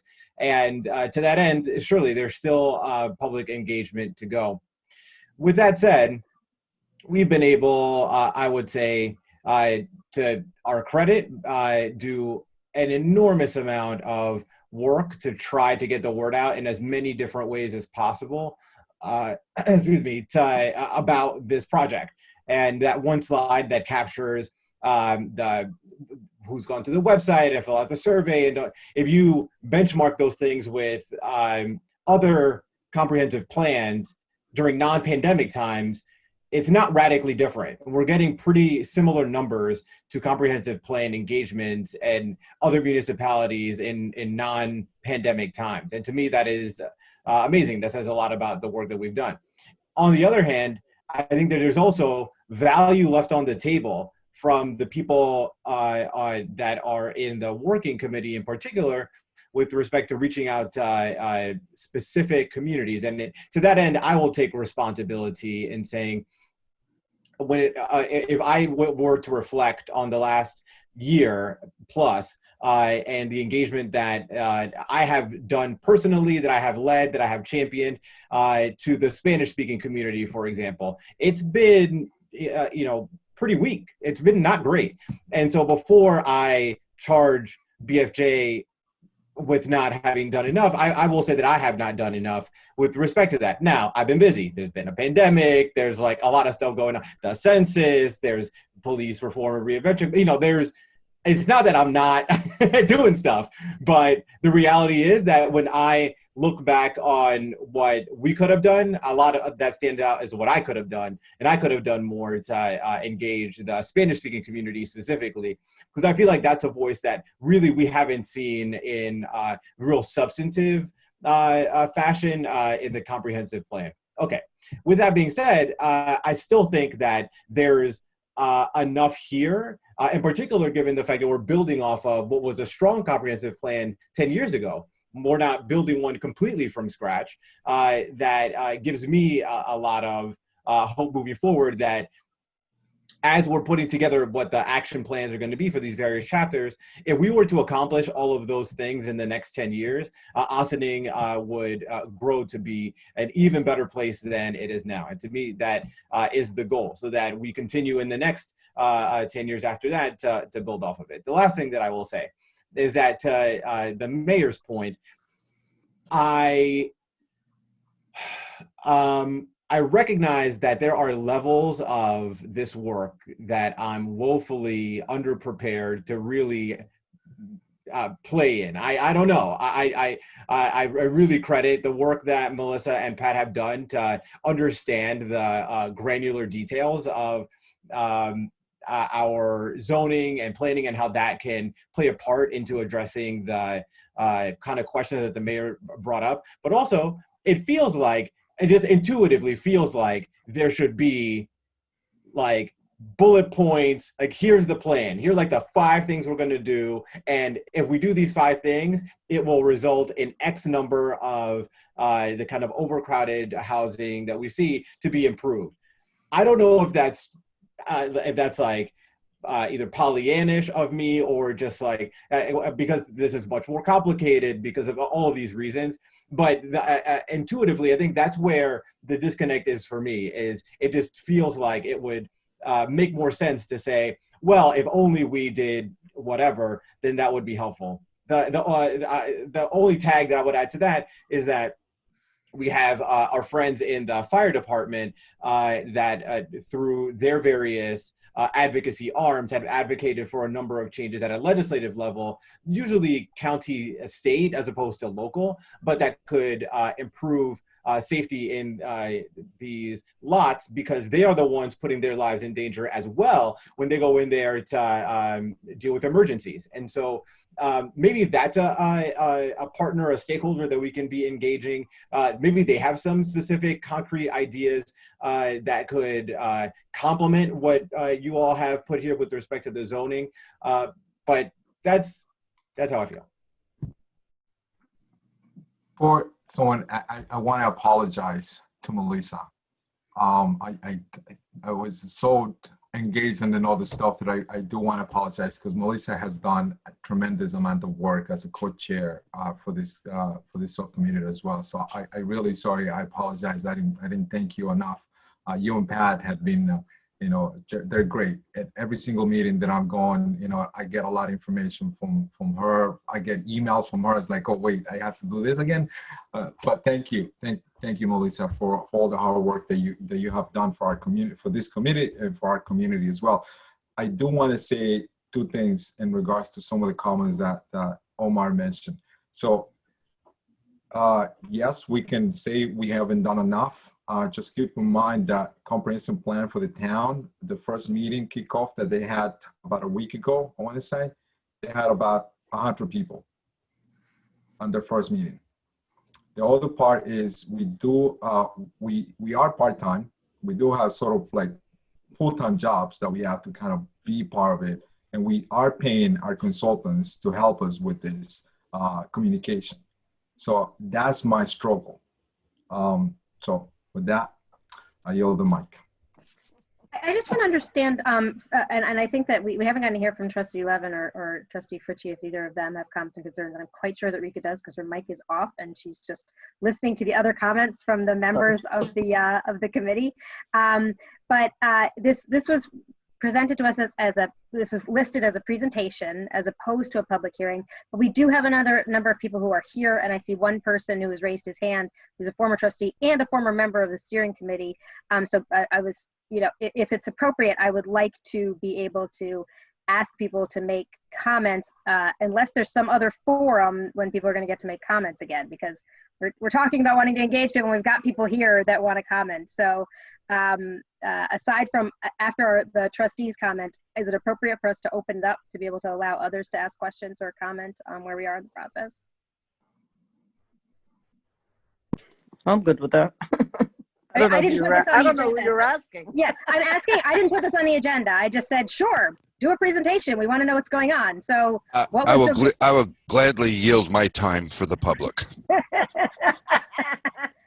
All right, Bob. Rika, why don't you go ahead and ask your questions, and I'll open it up. I see Quantel Bazemore has his hand raised. I don't know if anybody else wants to comment. So observations. I don't have direct questions because the ones I do, I'm just going to put in writing. It's just easier because they're detailed and I'm not taking up time with that. So just some observations. It does feel like a ton of work has been done since the last time we saw a presentation. More data, it's so much tighter. The chapters for me, the last time the presentation was made, I hadn't really carefully read some of the stuff that was sent to me, much to Omar and Manny's point. You know, we have village staff, we have consultants, and a big kudos to the volunteers, because at the end of the day, except for the trustees and village staff, the steering committee is volunteers using their time, and they too have lots of things going on. So I do want to do a big thank you to the two, the chairs of the committees, it's, you know, along with some of the other folks that have been involved and probably on this call. So the observation is it's much tighter. It's farther along than I thought it would be at this point. I think it's great. I've also sat in, including today, on some of the subcommittees. My continuous sort of commentary about all this stuff is this is not just some consulting gig that at the end there will be, here are the lanes you travel in, here are the solutions, do them, follow them, you'll reach X, Y, and Z. I think comprehensive plans are about people. They're not about buildings and lot sizes and zoning rules and all that. Those are sort of the tactics, if you will. This is about people. It's how we want to look based on where we are, and it's how we want to look based on where we think, best guess where we're going. I think a year and a half ago, we would have talked about a lot of immigration issues because ICE was a big topic at every single meeting. Then the pandemic became the big topic, and where you may want to have an environmentalist may argue that a densely built building is far better than a single home from an environmental point of view. Someone who just went through a pandemic and lives in an apartment may say, stop pushing for apartments, push for single and two family homes. People who think there is overcrowding in the 2 and 3 family houses may say a whole bunch of different things about density and absentee landlords and all that. And I do agree with the mayor's point that the issue of overcrowded and unsafe housing is still somehow missing from here. But for me, we got to bring all these chapters to people and the effect it has. It's not about how many, the traffic and parking chapter has to coincide with the environmental, which has to coincide with the housing. This is sort of been written like a book. In fact, I think that's why you guys are calling it chapters. So it would be great if the next great big leap will be a connector, because when an author writes a book, every chapter includes a chapter before and after. I'm still missing that, how the big picture of how this brings some of the really big issues for the next 10 years together. I'm not saying you're not heading there. I actually would say kudos to the whole team. I think you are much farther along than I expected it to be. Look, even on the housing meeting today, and I see that Quantel is on here. Quantel talked about equity for people who've lived here a long time.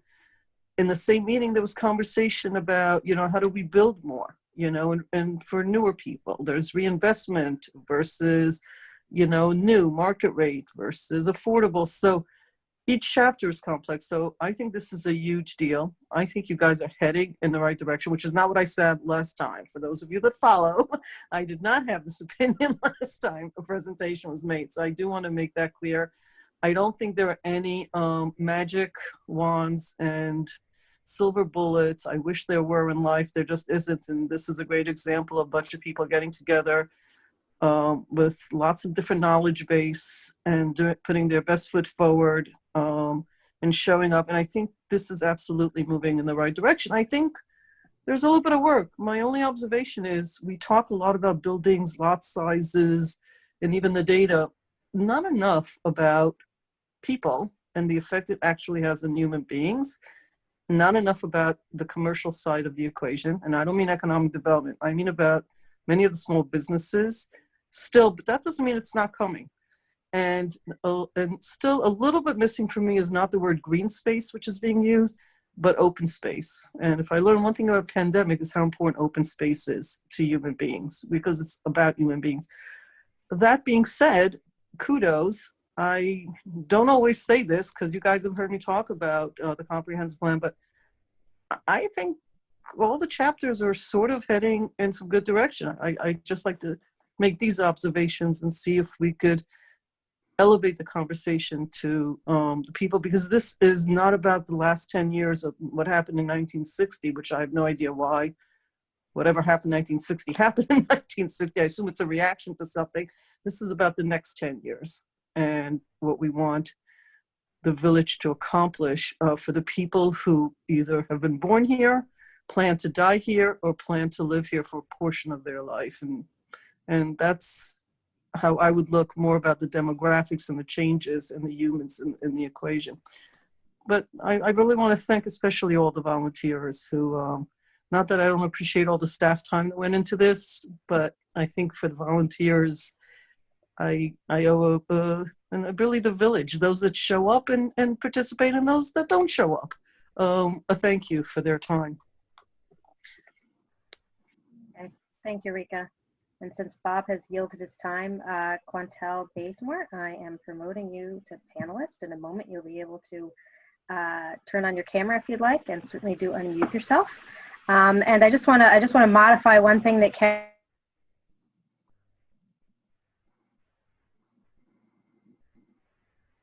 or no, that didn't work. Okay, what did I do? Let's see if that worked. There he is. Trustees Lopez and Quesada are not liaisons. They are actual full-fledged members of the steering committee. And, you are correct, and I misspoke. I know, and I apologize. So that's true. They are actual members. They're not liaisons, but yes, which is a little different. So I stand corrected. as usual. I wouldn't say that, but I bring that up because we have just invited Quantel Bazemore to join us, and he was village trustee in 2019 and was at that time a member of the Comp Plan Steering Committee. So, Mr. Bazemore, thank you for joining us this evening. Yes, good evening, all. I wanted to talk about the T-zone, particularly the S75. When I look at when we're having conversations about the T-zone, it is still frustrating to know that, even with the suggested changes, it doesn't speak to the homes that are actually like in the area currently, right? So I live in a T-zone. I've pretty much lived in a T-zone and a multifamily zoning in my time here in Ossining.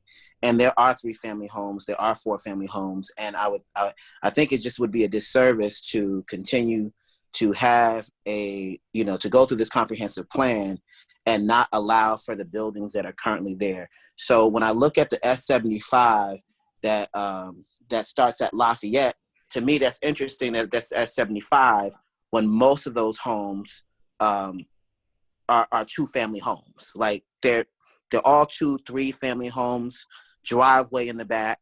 You come up to the South Side Raised Deli, you have 4 units. I mean, everything on that street screams 2-3-family homes, and yet we're still talking about just allowing 2-family homes. I don't know what the thought process was, particularly for S75, where like Acker Avenue and the Gate and all those places are, but most of those homes are probably not conforming to what's presently there. So my only comment is that we really have a zoning change that actually speaks to the people who are there, and understanding that if we're committed to the people who live here, right, and we understand that there's going to need to be investment, that we actually take like the experiences that we've been hearing for the last 4 or 5 years to provide the housing that's necessary, right? Like, I can tell you right now, there's not too many 4-bedroom units, apartments that actually have 4 bedrooms. You can find that in the S75. If a portion of Southside goes down tomorrow, there's a 4-bedroom unit that will no longer be on the market. So my concern is allowing for the units that are naturally there. Mayor, you said earlier, and I'll reiterate it again, Hunter Street, Ifka Properties, 223 Spring Street.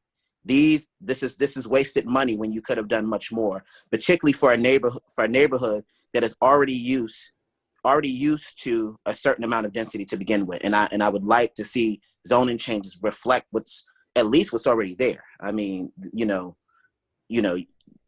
there are 4-family homes. There are 6-unit homes. You can't even tell they're 6 units because they look like 3-family homes. But as of right now, according to these zoning changes, you can't build it. And so that's my comment.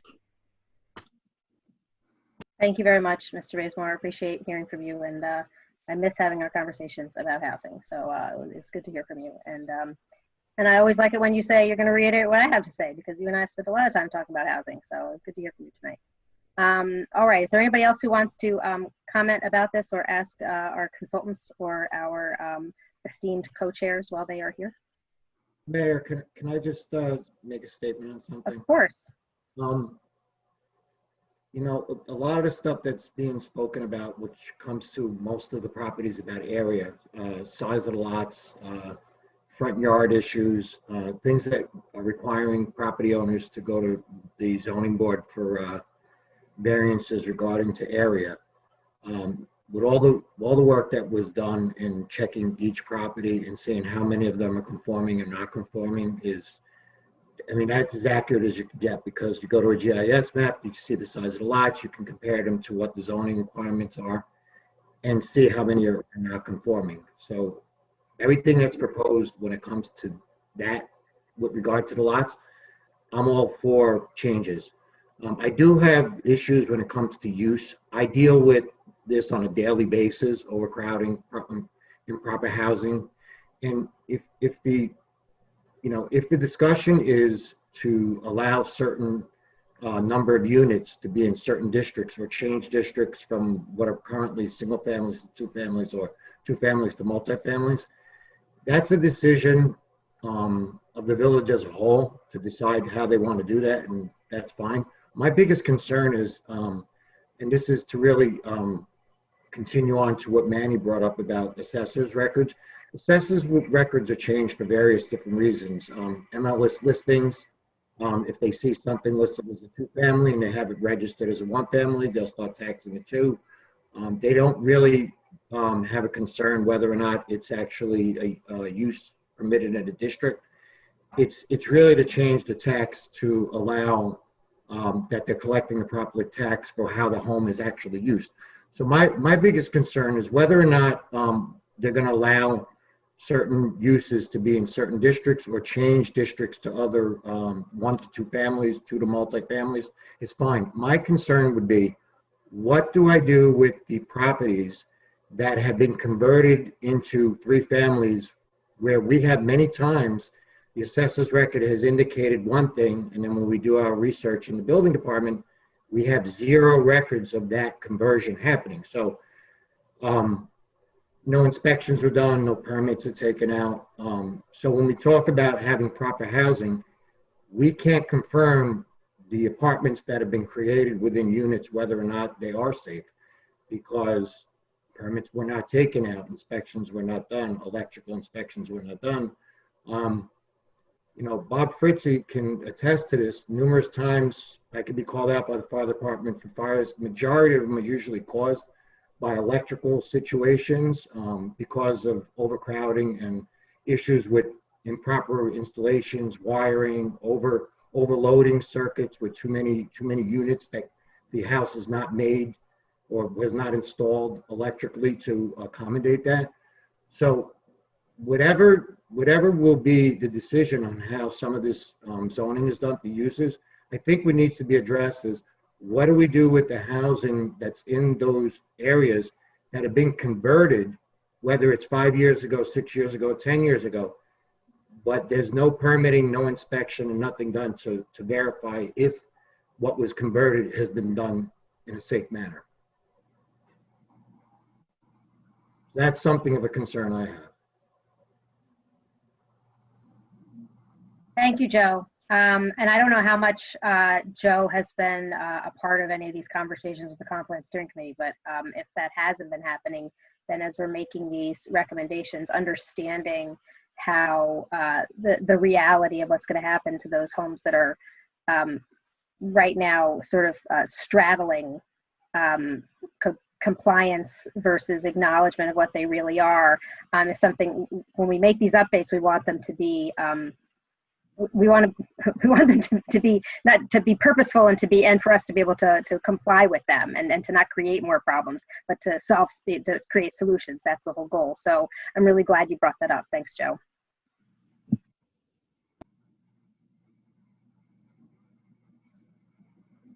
Mayor, I have one comment I'd like to make, unless I want to defer to people who are here as attendees for board members first. I just wanted to just jump on Joe's coattails there, or whatever you want to call it. But we do deal with it a lot, and it's a shame to see the living conditions people live in, and even to the fact of locked doors, locked closets, and where we've, you know, if the homeowner doesn't come or the owner of the building doesn't come, then we got to destroy the door. I mean, it's running rampant, and it's not good, and it's a concern of mine on what you want to do with these properties. So, you know, I side with Manny on his comments, and I side really strongly with Joe on his comments. I don't know how we go about being able to legally get into these properties and do something about this, because I think you're going to open up a can of worms, and these landlords, you know, like I've said before, finding them is a daily business for them. FASNY is currently, we are working on a law to make it trying to get legislation passed to make it a felony instead of a monetary fine. So I could go on. It's, again, I side with Manny on his comments he made. And Joe, you brought a very good point, and I'll let it go at that. Thank you. Karen? So I think that the comments raised specifically about housing and regardless of the fact that we are talking about very sort of technical ways to address some of these things, and Trustee Levin is right. Unfortunately, there is no magic bullet for this particular issue. However, the link to people is something that I've witnessed firsthand. So there is a human story, and I'm sure, and I have great faith that that will come out as we proceed in finalizing the comprehensive plan. Part of the issue is the fact that zoning kind of, buildings stopped being remodeled and revitalized and things in 1960, which is quite some time ago. Means that you do have some challenges in being able to update them responsibly, which means the type of investment that you get in these properties is not always people who are that concerned about doing the right thing in a building. We also have a tremendous need for housing. We just do. That's national. That's not specific to Ossining. And we're looking at trying to balance all these issues. So one of the things that I think will help guide us to impactful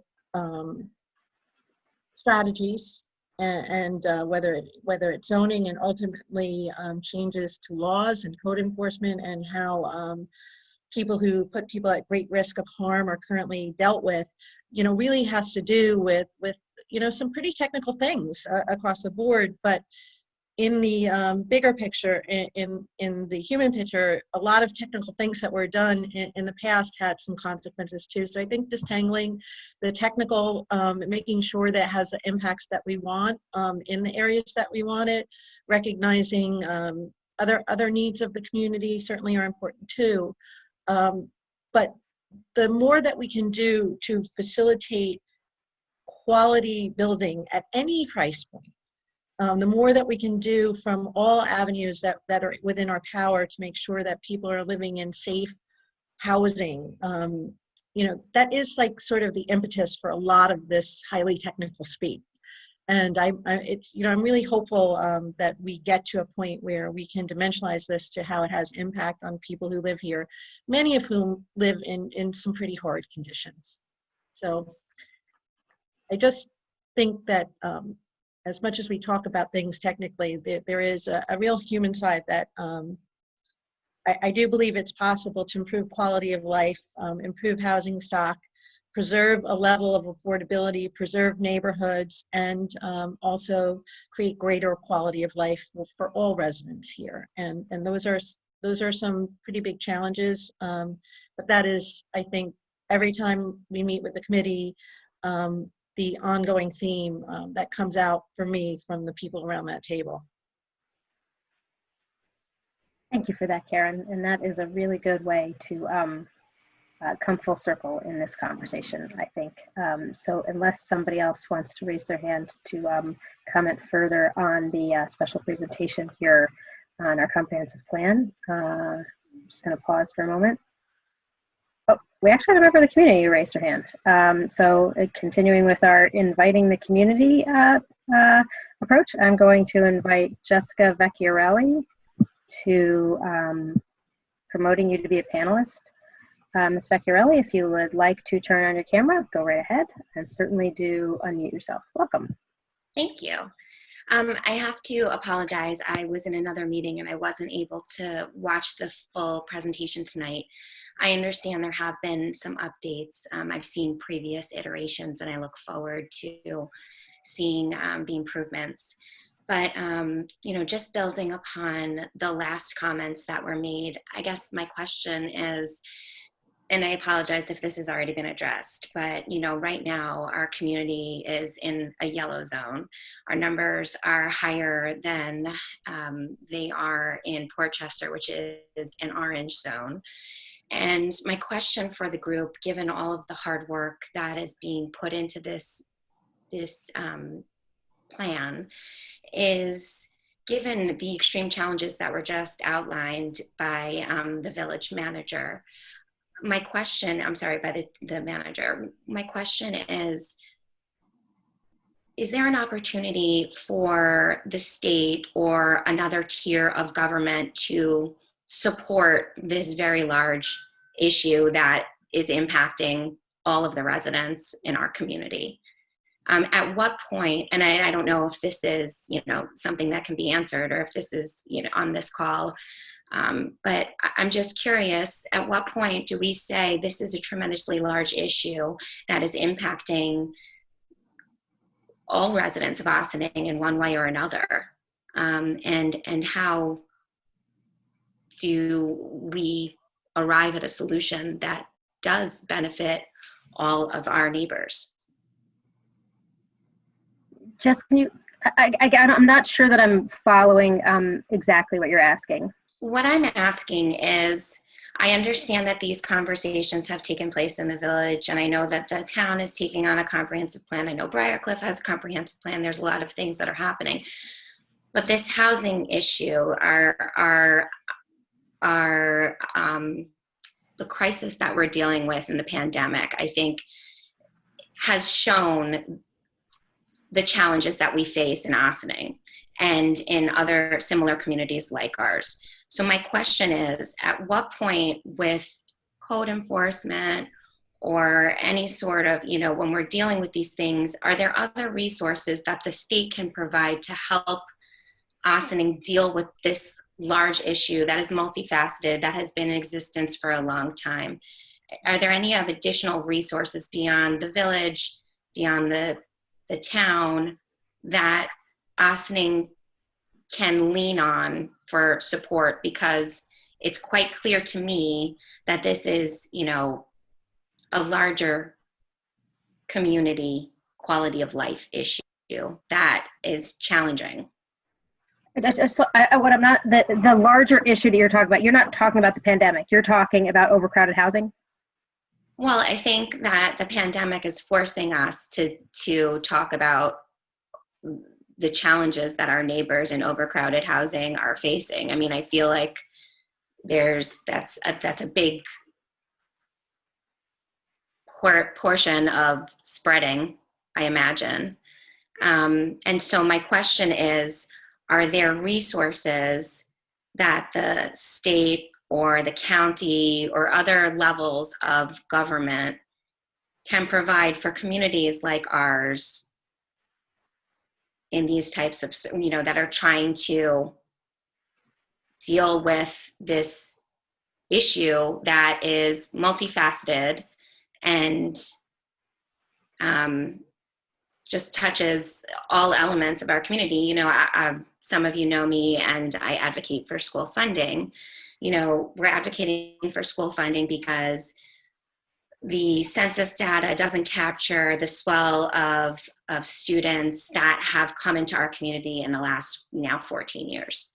So that's just one branch of it. I know that there are food insecurity challenges in Ossining. I know that there are many issues that are connected to this. So my question is, and I'm sorry if I wasn't clear or concise, but my question is, are there additional tiers of government that can support Ossining's efforts to make these improvements?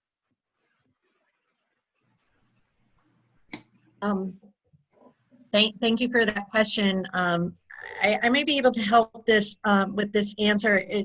It's not, of course, going to be a simple answer. A lot of the government programs, be they grant programs, be it through support for nonprofits, focus on a lot of different elements that issues of poverty. So we know that, you know, we were able to act very quickly in Ossining to be able to provide food distribution. In a little bit, when I do my announcements, we'll talk about the amount of testing that's going to be going on in Ossining over the next couple of weeks as a result of county and state intervention. We know that that from a public health perspective, there are resources. When it comes to housing, and really the issue here is availability of housing, the crisis of affordable housing is a national crisis. That's been very well documented. The issues that we have that we are addressing, we've seen improvement in some areas, but we're really talking about, particularly in very wealthy counties throughout the country,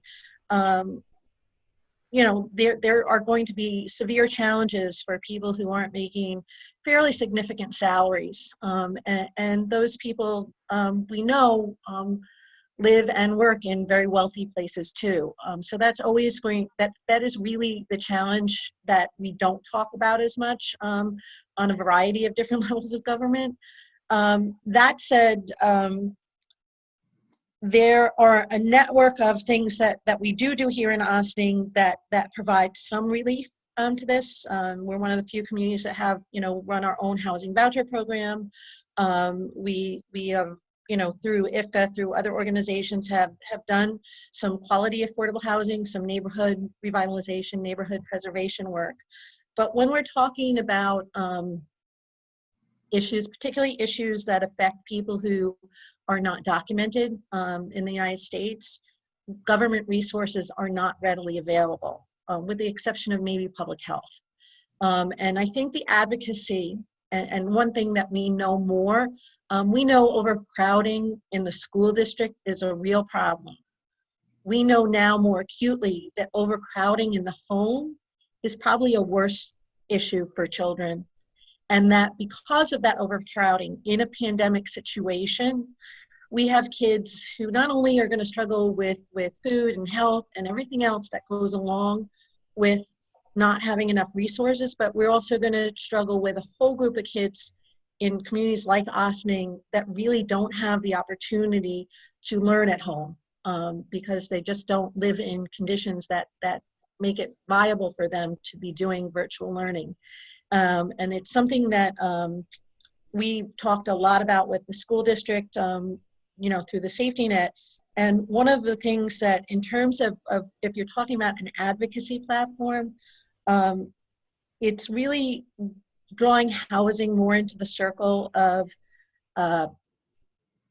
needs for people and making it, you know, housing is considered one of the key social determinants of health.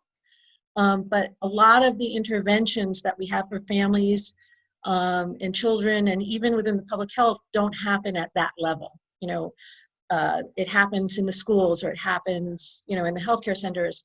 So advocacy for housing really is very much tied to public health and quality of life, and it's the ability to understand that housing at all levels of income actually can create really healthy environments too. So on the housing end, on the planning end, the other advocacy I think you'll see more of, particularly as places like Westchester increasingly become uninhabitable for a large group of people. It's not just people who are very low income. There's a whole thing called the missing middle. There's no place for the middle class. There's no place for people who are aging to be able, when they get to be on a fixed income, even if they've worked hard, you know, to have a place where they can affordably live on whatever retirement savings they may have. So one of the things that you know, and some of the zoning recommendations reflect this, is ways to create more opportunities that will generate affordability, be it through allowing IFCA to do a better job on some of the properties that they've rehabbed in the past, so that they're not only quality, but they're more accessible for seniors and all types of different things. May increase density somewhat, but the benefit of the quality housing, I think, will mitigate the impact of the feeling that we're overbuilding, or it's going to impact the schools too much. So I don't have one pat answer, but it is a question that increasingly becomes a focus of discussion amongst government officials across, you know, from local to state to national, as well as public health officials, as well as other people involved in early childhood education and other aspects of life. So the more I think we'll see real innovation on that level, and the ability to be more flexible in looking at how we can house people safely and affordably in a way that really does create an all boats rise scenario. So I don't know that everything is going to be turnkey like that. That's a, you know, there's a lot of as you know, a lot of struggles when we talk about, development in any community, not just Ossining. But But I that's, think it's helpful. Thank you for answering my question. It's helpful to understand that in times of a public health crisis, which is my point, that this would definitely get the attention of different levels of government because of what we're dealing with. And so I appreciate the answer, and I hope that we can continue to leverage the data, unfortunately, that we're dealing with to benefit Ossining in the future. Thanks for joining us, Jess. Thank you, everybody. Thank you, everybody, for tuning in. We have not yet started with our opening comments and remarks from the Board of Trustees. So I think we're going to wrap up the presentation on the comprehensive plan for this evening. And once again, thank you very much to our co-chairs, to the members of the committee who are here observing, to the people who commented, to our consultants and our staff who are helping guide this process for the village. Thanks so much. And I think you'll probably see some email follow-ups, and I look forward to where we are next. I hope this was a valuable conversation for you all to observe and to be able to hear more feedback on your hard work. Thanks. Thank you. Appreciate the time. All right. I don't know if Madam Clerk needs to say anything. Otherwise, I think it's just time for mayors and trustees announcements, right? We up to that finally? Usually that happens at 7:30. Yes, we are. Okay, thank you very much. All right, so any of my colleagues have any announcements or remarks to share to open the meeting? I can start.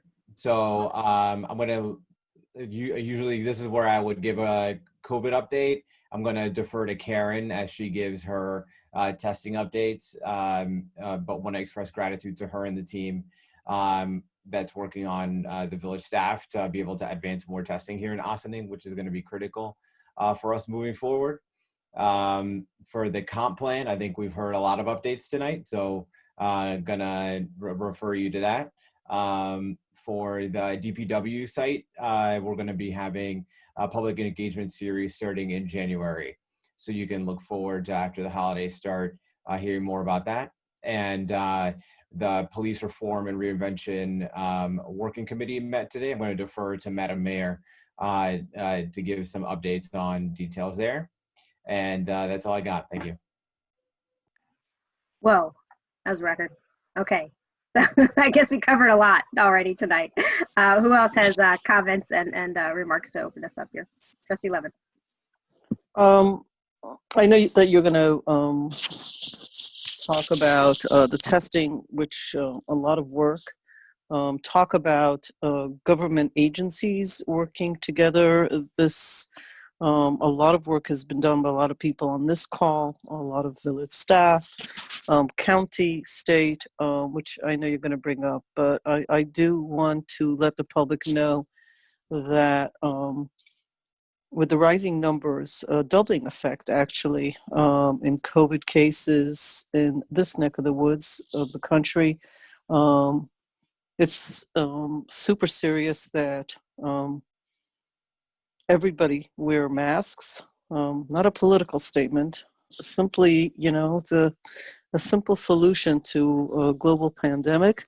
I know this is a really tough time of the year for people. I know that there are a lot of organizations that are talking about an increase in suicide rates, loneliness, depression, all of the things that are not very uplifting. Living in the Northeast, the days are very short. It all adds up to making people sort of on edge and a little more lackadaisical about what's going on, but the numbers are just awful. Luckily, we have a whole bunch, if I'm not mistaken, the average call that has had people working on this has upwards of 35 to 40 people on the call working together to come up with a solution specific, by the way, I think not only in the county, but also to Ossining, which are, these are the moments that make me super proud that we have government agencies and government officials who work together to bring something better to the community. But I am really super upset when I drive by some of the areas on my way home from work tonight and see so many teenagers walking around without masks on, people who are doing work near their homes with other people, workers who are working on the roads, who are not wearing masks or standing within a couple of feet of each other. Super upsetting. I think Omar had said it before, we can't sit here and change people's point of views, but I could tell you as a parent and as somebody's daughter and as somebody's spouse, it's really imperative that we really maintain social distancing. The pandemic is the number one, or at least one of the top issues for 2020, and it looks like it's going to carry into 21. That being said, I celebrate Hanukkah. I do love all the Christmas lights, however, and the village already is sparkling. I happen to love this time of the year. I'm a big fan of lights, both for Hanukkah and for Christmas. So I do hope that people make wonderful plans for both those holidays. Hanukkah starts next week. So looking forward to eating a lot of greasy fried food. Wonderful holiday. But I do hope that people do not gather in large groups as they normally would. Those are my only two comments. The rest, I know the mayor has lots to add. And lots has already been said tonight about a number of wonderful things in the works on the major initiatives that we have going on. Thank you. Trustee Casati, you have anything to add tonight? Thank you, Mayor. I just want to say one thing, and I know we talked about a lot, and you guys are going to cover more stuff. So just as a quick reminder, there is a presentation next week, Monday, December 7th. That's the steering committee. Please just zoom in. Is 7 o'clock to 9 o'clock. Sometimes we go a little bit later than 9 o'clock. You can go to the austinintomorrow.com website. The link and the information is there. Please join us. We need your feedback. We need your input. Thank you. Great, thanks. Trustee Fitchie. Just one quick thing. It's not old, well, it's new news, but it's old news since last night. The Ossining Fire Department held their biannual elections last night, and it was the first contested race in 16 years. And Luis Fredo Sanchez, who is a village employee, is now your new second assistant chief of the Ossining Fire Department. So kudos to Luis, or Fredo. He'd kill me for calling him Luis. Kudos to Fredo, and Chico Jose Ferrero was his ran against him, and they both ran a good race. They both worked very hard for it, and hopefully the best man came out on top. So it was a very interesting night. Thank you very much for sharing that important information, Bob, and congratulations to Luis Fredo Sanchez. We are very excited to have him on board. I'm sorry I'm going to get to miss working with him in his new role, and I wish him the very best of luck. I do have a couple of things on the agenda before I turn it over to Karen, who's going to give us more detailed information about multiple opportunities for Ossining residents to get tested. Having testing in the community and getting more testing resources is something we've been working very hard with our partners in the county and the state on multiple fronts, and I'm really, really pleased that it's bearing fruit, and we're going to have multiple opportunities for people in Ossining to get tested. And part of the reason that's so important is because we know that that is one of the most effective tools to actually bringing down the rate of the virus spread.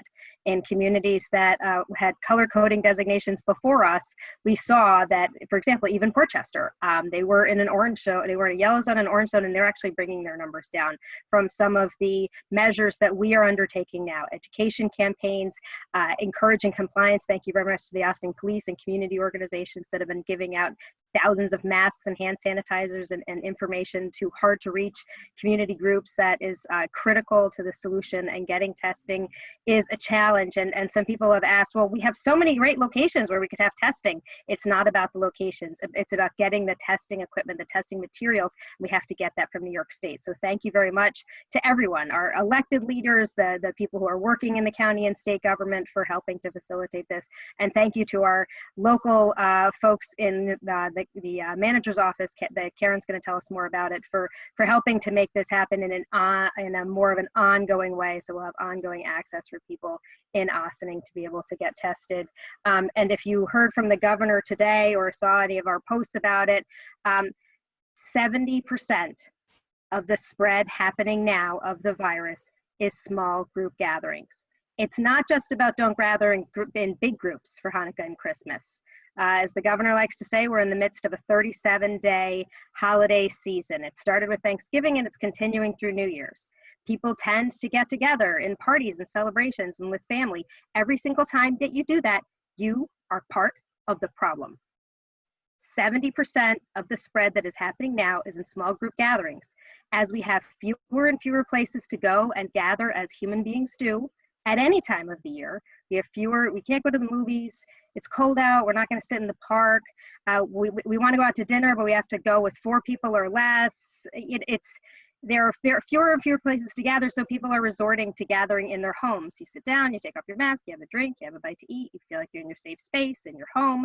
It's not safe if you're with people who don't live in your household, period. You are part of the problem. Please be part of the solution. So I will move on to talking about the Police Reform and Reinvention Working Committee. We did just meet a little while ago, and I know that Jamie and Karen, you're going to be meeting with Matrix Consultants very soon, I believe tomorrow even, to work on putting out some information for people so we can spread the news far and wide that we are having. We're starting with the public sessions. The first one will actually be in Spanish. It's going to be Thursday, December 10th at 7 p.m. Then that Saturday morning at 11 a.m. we will have one in English, and those are open to the whole community. Obviously it's virtual now.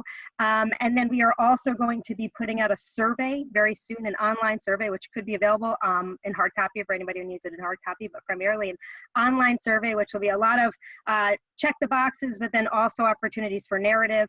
There will be an email set up for people who want to have more of a narrative expression and tell their story by email if they prefer that, rather than going to community meetings. And there are additionally some stakeholder focus groups that are being organized with community organizations, where they will be inviting community leaders and active groups, particularly around particular affinity groups. The NAACP is gonna help coordinate one for the African American community. We have another one for the Latino community, one for the LGBTQ community, and we're doing looking into also having one with young people in the high school, as well as reaching out to the senior community to have some smaller group discussions that'll be a little bit more focused in the types of conversations that they are able to have. So thank you very much to everybody who's working so hard on the working committee to be able to put that together. There's going to be a lot happening in the next couple of weeks. So I'm excited to get the survey out to people so we can hear from a lot of people, even if you're not able to attend one of the virtual meetings. And then I guess the last thing that I'll just call to folks' attention, thank you very much to everyone who has responded to the survey regarding the village seal and the proposed double arch seal being the option that we choose going forward. As of earlier this week, we had 1,758 respondents. I haven't checked it since then. At that time, it was over 76% were supportive of the new double arch seal. Thank you also to everybody who, when you cast your vote, you also give us some narrative comment to go with that. That's really helpful to understand where you're coming from. So really appreciate all of that feedback. We will keep that survey open until Monday, December 7th. So you have a few more days, and then it'll have been open for 2 weeks. And we've certainly got a nice, strong response. So thank everybody who has responded to that and shared that as well. And I see somebody raise their hand, and I just want to let folks know that, first of all, thank you very much. If you're waiting to speak during the visitor recognition portion of the meeting, that is the very end of the meeting. Yep, the hand just is going up and down. So if you're able to hang around till the end, terrific, thanks. I appreciate your patience. This has been a particularly long legislative session because of our conversation about the comp plan. But we do have to get through the rest of the meeting agenda before we entertain more public comments. So those are all of my opening remarks. Is there anything else? Otherwise, I'll turn it over to Karen. Madam Manager. Thank you, Madam Mayor. So testing is in the news, and one of the really nice things that happen in conjunction with some bad news about the high rate of infection in Ossining is that we have gotten calls really since the beginning from the county and the state with resources to help. So just in this evening, you'll be hearing more about this. We'll be pushing out information, but the county is partnering with Westchester Medical Center to provide 500 tests a day at a tent in Valhalla. This will be specifically for residents of Tarrytown, Sleepy Hollow, Ossining, and Peekskill to fill those testing slots. And you can call 914-202-4530. And there's also a link, but it's very long, and I will be making sure that that goes out in a variety of ways. We literally just got this at about 5:30 tonight. So those you can schedule tests there. You can also, this week, Open Door will be testing again. We've put out information on that on Friday and Saturday. We will probably, that testing is also being done in conjunction with the county and the state. Likely we will have more testing the following week. We're looking to confirm dates, and that will likely be done at the community center. As soon as we get the final times and everything, we will push out that information. And the county is looking to provide a mobile van that would be in Ossining 1 day a week, and we're finalizing. So I apologize for not having more information. This stuff we're coordinating again with the state and the county, who have really been very responsive. The biggest challenge that we have is plenty of willingness to do it, plenty of places to do it, but not a lot of equipment and not a lot of staff. So OVAC, our own OVAC, Nick Francoso and his gang are getting all the training that they need to facilitate testing. So we're hoping that we have more capacity there. We'll just keep you apprised, and we'll just hopefully keep getting more resources out there, and we'll do the best job we can of keeping you all informed and making sure that everybody has access to a test. That, again, is all I have right now. We'll have more information over the next day or two, and we'll make sure that that gets out in a variety of ways. I do want to say, separate from that, on a slightly happier note, we will have our holiday tree lighting, but you will have to view it on Facebook as opposed to being out there viewing it live the way we typically do. But that will be happening next Tuesday, and Jamie helped me out here. I want to say at 7 o'clock on Facebook and other ways. I guess people will be able to watch that, and there'll be a whole video about Christmas past, I think, too. So we'll see, or holidays past, rather. So some good news, and thank you to Trustee Fritchie for the great idea of bringing holiday trees back to Sasonoro Plaza. So if you drive down Main Street, it's a little brighter these days. All the holiday lights are getting up and everything. So it's nice to have a bit of cheer despite all the hardship and everything that's going on. So again, it really looks very, very lovely. So we're glad to have lights back where they belong there. So that concludes my announcements for this evening. And again, we'll be getting more information out about testing in the very, very short term. Thanks, Karen. That's really, I'm really, really pleased that we've gotten so much more testing coming to Ossining just in these last couple of weeks of working closely with the county. Thanks for that. It really is wonderful. So we want to thank our partners at the county, at the Department of Health, and at the state for really springing into action, and then also staff at Community Center, the Ossining Police Department, OVAC for pitching in to help and make this a reality too. So. Absolutely, absolutely. Corporation Counsel Kahan. Thank you, Mayor. Good evening, folks. Just a brief report. This evening we have a sort of few different resolutions. We have a thank you resolution to our friends at Fidelis Care for donating 50 coupons, $15 coupons, which to the rec department to give out for free turkeys.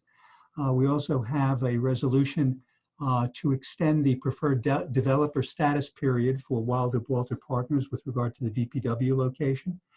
There's also a resolution with regard to an application by the folks at 7 Denny Street.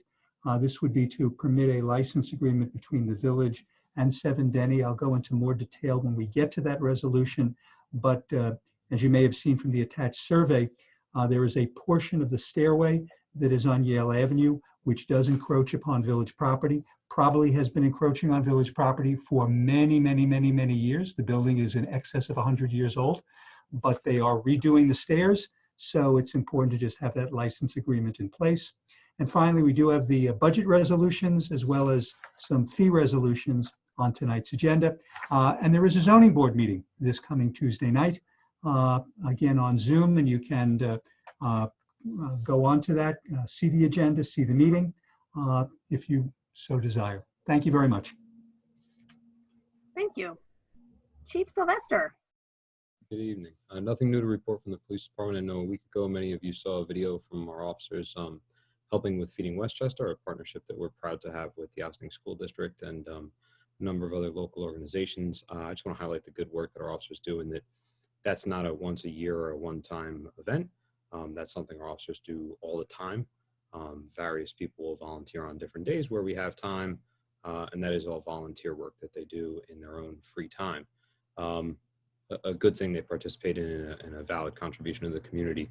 We continue to remind residents to lock their car doors, as countywide we see the continued surge of larcenies from unlocked vehicles and larcenies of the vehicles themselves when people leave their keys in it. So remove your keys, lock your doors, and leave a light on outside in order to protect your belongings. Last, we'll remind people that with the Black Friday shopping and Cyber Monday, that packages will be arriving over the next few days. And if we know that, that means thieves know it. So if you haven't had your packages delivered to a place where there'll be someone home, in most cases people are home, take an opportunity to ask a neighbor to grab your packages or something so that we don't leave bait out for thieves. That's all. Thanks. Thank you, Chief. You just reminded me I did not check my front porch this afternoon after delivery time. I'll have to do that as soon as we adjourn this meeting. I just announced to the thieves that my gifts are out on the front porch. How ridiculous is that? I'm going to send the kids out now. Alrighty. So, Madam Clerk, where are we now? We are at, if anybody would like to make an organizational announcement. So organizational announcements for anybody who's not familiar with our format is it happens less and less since we can't leave our homes. But if you have an organization that has an upcoming meeting or an upcoming program and you would like to let folks know about it, you have 2 minutes to speak. And I am going to promote Elizabeth Feldman to panelist who is going. Liz, if you'd like to, you can turn your camera on, but certainly do unmute yourself and tell us your organizational announcement. You have 2 minutes. Oh, you have to unmute yourself, Liz. I can see you. There I am. Okay. Hi. The Ossining Boat and Canoe Club is continuing their tradition of collecting toys for Ossining children who need, partnering with the church Holy Spirit. Anyway, we're reimagining our toy drive. While we would really hope that you would go to Penny and Ting or the Briarcliff Toy Store, and the Risco Music School to buy things for the children's toy drive, and each of them will hold them there for us to pick up. You can also order anything you want online and have it shipped to Ossining Boat and Canoe Club, P.O. Box 743, and the post office will hold it there for us to pick it up and get it to the church. So you can have a contactless donation this year and still help the many children that are in need this year. I believe Value Drugs and a few other places also have boxes. The Elks Club has definitely been doing a great job of collecting as well, and we'll always be happy to take a donation from anybody who wants to make one. But again, if you would just like to do it online and you want to stay safe in your home and not be part of the problem, you can shop online and send it to P.O. Box 743, Ossining Boat and Canoe Club, and the post office will hold it there. Thank you. Great. Thank you, Liz. All right. Madam Clerk, I imagine next up is, go ahead. Is Village Board resolutions. Is there anybody here from the public who would like to address the board on any of the resolutions this evening? So you have up to 4 minutes if you'd like to talk about any of the resolutions that are on tonight's agenda. which is available online. I'm not seeing anybody raising their hand. Well, these people who, if they want to comment afterwards, are being very patient. So go ahead, Madam Clerk. Let's get to item A. Approval of minutes November 18, 2020. Resolved that the Board of Trustees of the Village of Austin hereby approves the minutes of the November 18, 2020 regular meeting as presented. Do I have a motion? So moved. Second. Comments on the board? Madam Clerk. All those in favor? Aye. Approval of voucher detail December 2nd, 2020. Resolved that the Board of Trustees of the Village of Austin hereby approves the voucher detail report dated December 2nd, 2020 in the amount of $632,396.84. Do I have a motion? So moved. Second. Comments on the board? Madam Clerk. All those in favor? Aye. Opposed? Resolution authorizing the superintendent of the Recreation and Parks Department to accept as a donation 50 vouchers to purchase turkeys. Resolved that the superintendent of the Village of Austin Recreation and Parks Department is authorized to accept from Fidelis Carey donation of $50 coupons to be distributed to purchase turkeys, and it is further resolved that the Village of Austin Board of Trustees gratefully acknowledges the donation to the Recreation and Parks Department. Do I have a motion? So moved. So moved. Second. Second. Comments on the board? Madam Clerk. All those in favor? Aye. Aye. Opposed? No.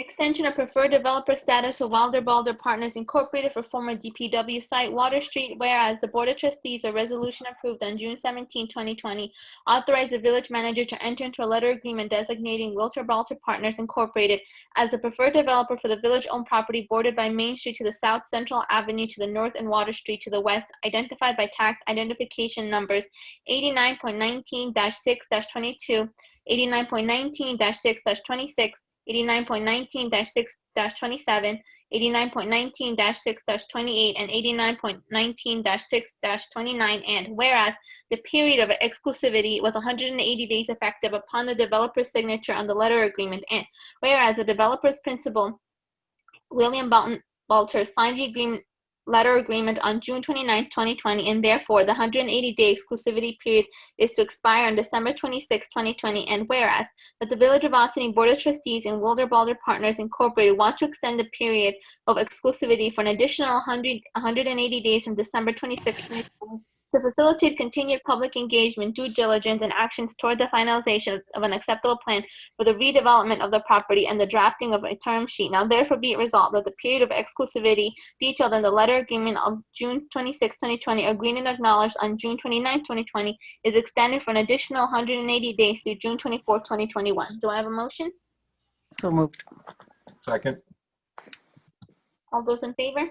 Aye. Mac, no, before, can we have a discussion before we vote on this, I guess? Because my concern is we are passing a resolution to extend something back, and please, Stuart, correct me if I'm wrong, there's times that we have discussions this on a work session to understand what is the process, what happened with some of the delays. So I'm unclear, why are we doing this now? Why can we have this as a element of a work session to have a discussion and then bring it back to a resolution? Unless I'm totally wrong, and the rest of my colleagues feel comfortable extending this for another 180 days. Trustee Quesada, my only reason for confusion is that there were these phone calls with Mr. Balter that I know that you were part of, and I think that Trustee Lopez was on some of them, where the issue of the 180 days was discussed, and there was never any indication of any objection from the 4 board members who would participate.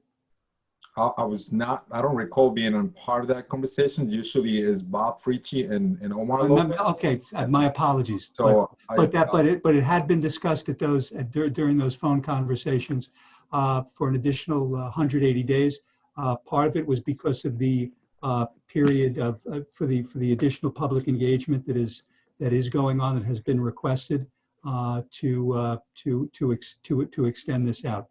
No, I'm okay with extending. I think my question is, and again, those were internal conversations, and I think the public has the right to understand why are we extending this additional time frame. for as a preferred developer. So I think, to me, having some sort of a discussion, I would love to hear from Omar and Bob to give us a little bit more context on this. Again, I'm going to defer that to Deputy Mayor Levin in regards to this, if she wants to bring it up. That's my concern.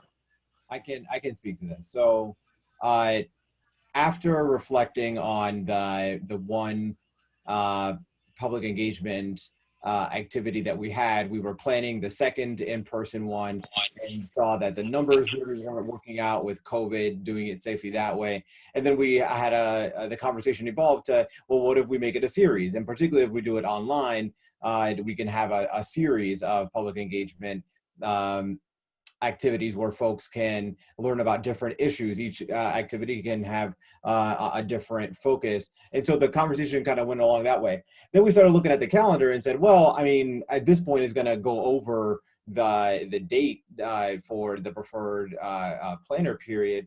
It makes sense to extend. And so when looking at extending the folks that from the feedback that we've received from folks that have been in favor of this project, wanting to get as much public engagement as possible was one of the biggest things that kept coming up.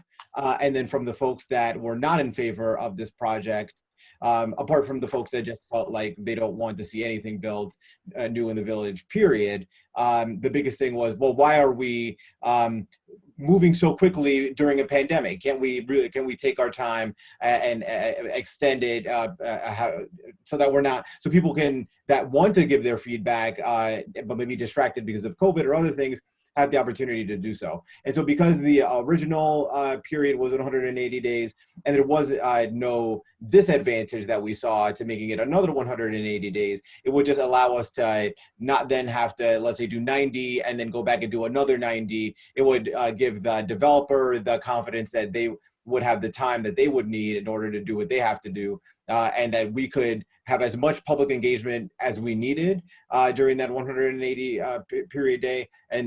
day period, and then move forward that way. Yeah, so basically, in short, the pandemic, really hurt our public engagement part of this. So, and then when like I said, when Omar said we looked at the calendar, that's why we're passing it tonight, because when we go to our next session, it'll be past their time. So this will be, believe me, correct me if I'm wrong, Stuart, it'll be retroactive as soon as the 26th, correct? When theirs ends, this new extension starts then. That would be correct, sir. So that's basically it, Manny. Just, we didn't have the time, and we didn't get the public engagement that we wanted. And because of, we're restricted to what we can do and how we're going to do it. So we're, like he said, we're going to do a bunch of series on all different topics. Thank you, Bob. Thank you, Omar. And I think that's the missing part that I was having. When I saw this resolution under the books tonight, that's the discussion. Usually, again, I'm glad that you guys were part of the conversation, but this is a decision of a board. This is a decision of 4 members on the village board right now. So to me, having this dialogue and having the understanding, I knew that there was conversations that were coming, but again, as a point of transparency, as we've been saying, is we want to make decisions that we actually have this kind of dialogue. So I want to thank you again. I want to thank Stuart and the staff for being involved in this. So I'm okay with extending the 180 days, another 6 months. I'm okay with this, but I wanted to have that in the record again, that we are extending this as a preferred developer because of what we're going through this pandemic right now, and we want to have the engagement of the community and hear the feedback for this particular project. So I think this is a little bit my fault. The mayor recused herself from this initiative. I think there are 2 issues being discussed. Number one, there's a process in place, and it feels like this skipped a process. We're supposed to bring things up to the work session, so we've split up or divvied up a lot of our assignments. Like the 2 of you are DPW, Manny and Omar do other things, Bob does other things, I do with somebody else other things. Our roles are supposed to be that we bring it back to the other trustees for discussion. This should have been brought up at the work session last week by one of the trustees. Should have asked, and that probably should have been me, because normally the mayor does this when she puts agendas together with the village manager and say, even if it's a 1 or 2 minute discussions, there should have been a discussion at the work session to say, look, folks, the clock is ticking. There's not enough public. We have said this before, 2 or 3 weeks ago, it was said, there hasn't been, I think it was Bob Pritchett said, I'd like more public engagement. I don't feel there's been enough. The rest of us said, okay, how do we do that? Went through that. I think it's a discussion of process. Things are not supposed to come up generally, unless it's some sort of an emergency, to legislative without, if there's an opportunity to discuss, and we had the opportunity last week to have discussed it. So the public understands why we are doing what we're doing, and that it's very clear. And you all just made it very clear. It's very simple. The pandemic messes up public meetings. It's very challenging. There were some weather issues. There was a feeling that we want to have more public engagement. To do that, we're not going to punish the vendor who we signed an agreement.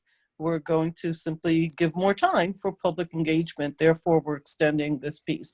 I think that the piece of the process is missing, and Manny is simply, I think, and I would agree, we have processes in place. There's a reason for them. We should stay with that. Things should not come to legislative sessions the way they do without a discussion of some sort at the work session, so that there's clarity, even if it's simple, a simple idea. So I think that's, I'll raise my hand and say I sort of missed on that, because I think it was my job, since the mayor recused herself, to make sure that we discussed it last week at some point. Put it on the agenda for a couple of minutes, and I apologize for that oversight. Just a point of record, though, Rika, we didn't meet last week, so whether that I'm sorry, but in the last work session, Bob. Right, excuse right, me you're for right. that. No, you're correct. Yeah, it was the holiday, so clearer, yes. In the last available work session, we Right. should have just was done it? exactly what we just did, by the way. Yeah. So that there's a process that we follow on all issues, and not just show up at legislative without. And really, that's my fault. So I apologize to all for that. Apology accepted. Are we ready to vote on it? Mm-hmm. Okay. All those in favor? Aye. Aye. Opposed? Okay. Authorizing the village manager to sign a license agreement with Danny Street LLC with regard to minor encroachments onto village-owned property. Whereas by deed dated September 7, 2017, Danny Street LLC became the owner of the property at 7 Danny Street in the village of Austining, which property has tax identification number 89.15-2-63, and whereas a survey of the property was prepared by William E. James, P.E., PLC, such a survey dated April 25, 2017, and whereas the survey shows that portions of the property along Yale Avenue encroach upon the village's property, including a portion of a stairway leading to 2 residential units, and whereas an order to remedy and notice to vacate were issued to the property owner after it was discovered that the owner had engaged contractors to remove and reconstruct the stairway, which provided the only means of ingress/egress to the residential units 1 and 2, and whereas following discussions with the building inspector and corporation counsel, the owner's representative was made aware of the encroachment and that a license agreement between the village and the property owner would be necessary to allow the stairway to be constructed within the village's property, and whereas the owner's representative advises that the encroachment resulting from the reconstructed stairway will be no greater than the encroachment depicted on the 2017 survey. Now therefore be it resolved that upon review of the corporation counsel, the village manager is authorized to sign a license agreement with Danny Street LLC to permit the encroachment onto village-owned property as depicted in the August 25th, 2017 survey and permit documents. Do I have a motion? We can get a motion and a second, then we can discuss it. So move. Second. Alrighty. Comments on the board. So it's funny, we have two items in a row where we haven't had prior discussion during work sessions. So we had email exchange on this, and Stuart, you want to? May I explain, because I understand what the deputy mayor said. The circumstance here involves, and we do have both the building inspector is with us, as well as the architect who is related to one of the owners. We have what appears to be up to a 2.7 foot encroachment, as the survey indicates. From what I can gather, is a house that is more than 100 years old. The owner is attempting to rebuild the stairs, which is pointed out are the only means to get into and out of the 2 residential units upstairs. Those units are now empty. There was in fact a vacate order for those 2 units, and there is no one in those 2 units at this time. I've spoken with Mr. George, who is with us tonight, and the new stairway will be no larger than the stairway that is there now, but the new stairway will actually have stairs that are 44 inches in width, which is in fact required by the state, not the 36 inches as they are today. So this is to allow basically the encroachment, which has existed, it appears, for years. If you look at the survey, you will see that there are additional encroachments up Yale Avenue onto village-owned property. And the license agreement would deal with those as well. But this is to do this. The owner will be going with the zoning board to allow, because he needs a setback, because the property certainly does not meet the required minimum setback in that particular area. So I did ask to put this on before the board tonight. I do realize it was not at work session, but I did ask to put it on before the board tonight so that we could get the license agreement and get that all taken care of before it comes before the zoning board. I believe it would be on for the January zoning board meeting, which would be January the 12th. So this was just done because of that, and because of the unusual circumstance that it is what appears to be a long existing encroachment, which otherwise would never have come to anyone's attention, but for the fact that in fact there is an effort to rebuild the stairs and make them in fact safer than they are now. And right now, in fact, if you looked, the wall that is against Yale Avenue where the stairs were located, in fact, has been removed. So that's why there was in fact a stop work order put up. The work was done without a permit, so it was done. So this is all now going to be done pursuant to permit and in accord with the code. So that's the reason for the request, the reason for the license agreement. The license agreement would allow the village to go on to its own property if any repairs were needed to be made. This license agreement does not call for a payment to be made by the owner because, as I said, it is an encroachment which apparently has existed for many, many years along this particular area. Joe Agostinelli checked the building department records. There is no record of a prior license agreement for this location, and we have not been able to determine when those stairs went up. But as I said, building records reflect that this is a building which is in excess of 100 years old. Thank you. Thank you, Stuart. Could you just tell me when the current owner bought the building or took possession of the building? I believe 2017. Okay, and what was the order to vacate? What is the reason for that? Somebody needs to mute their phone. Okay, that's better.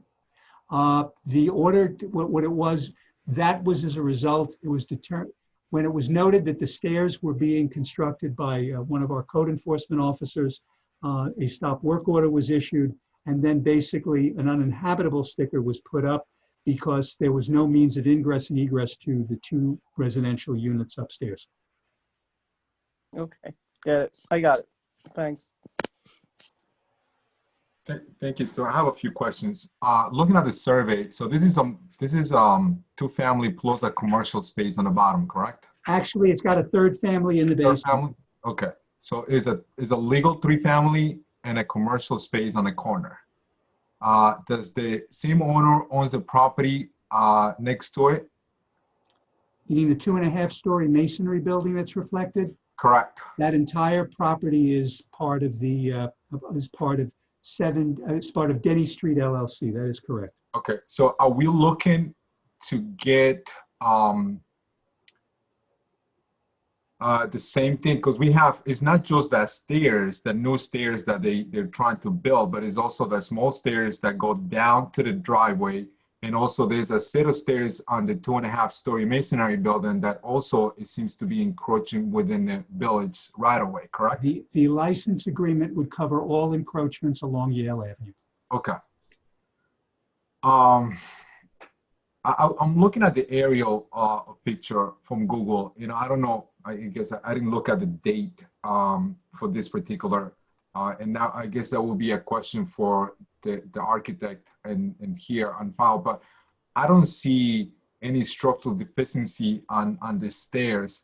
You know, they could have been repaired on place, I guess, because according to these pictures, there were wood stairs and with stucco finish outside. So out of curiosity, do you have pictures of the structural stability of the stairs, the reason why you guys removed it in the first place?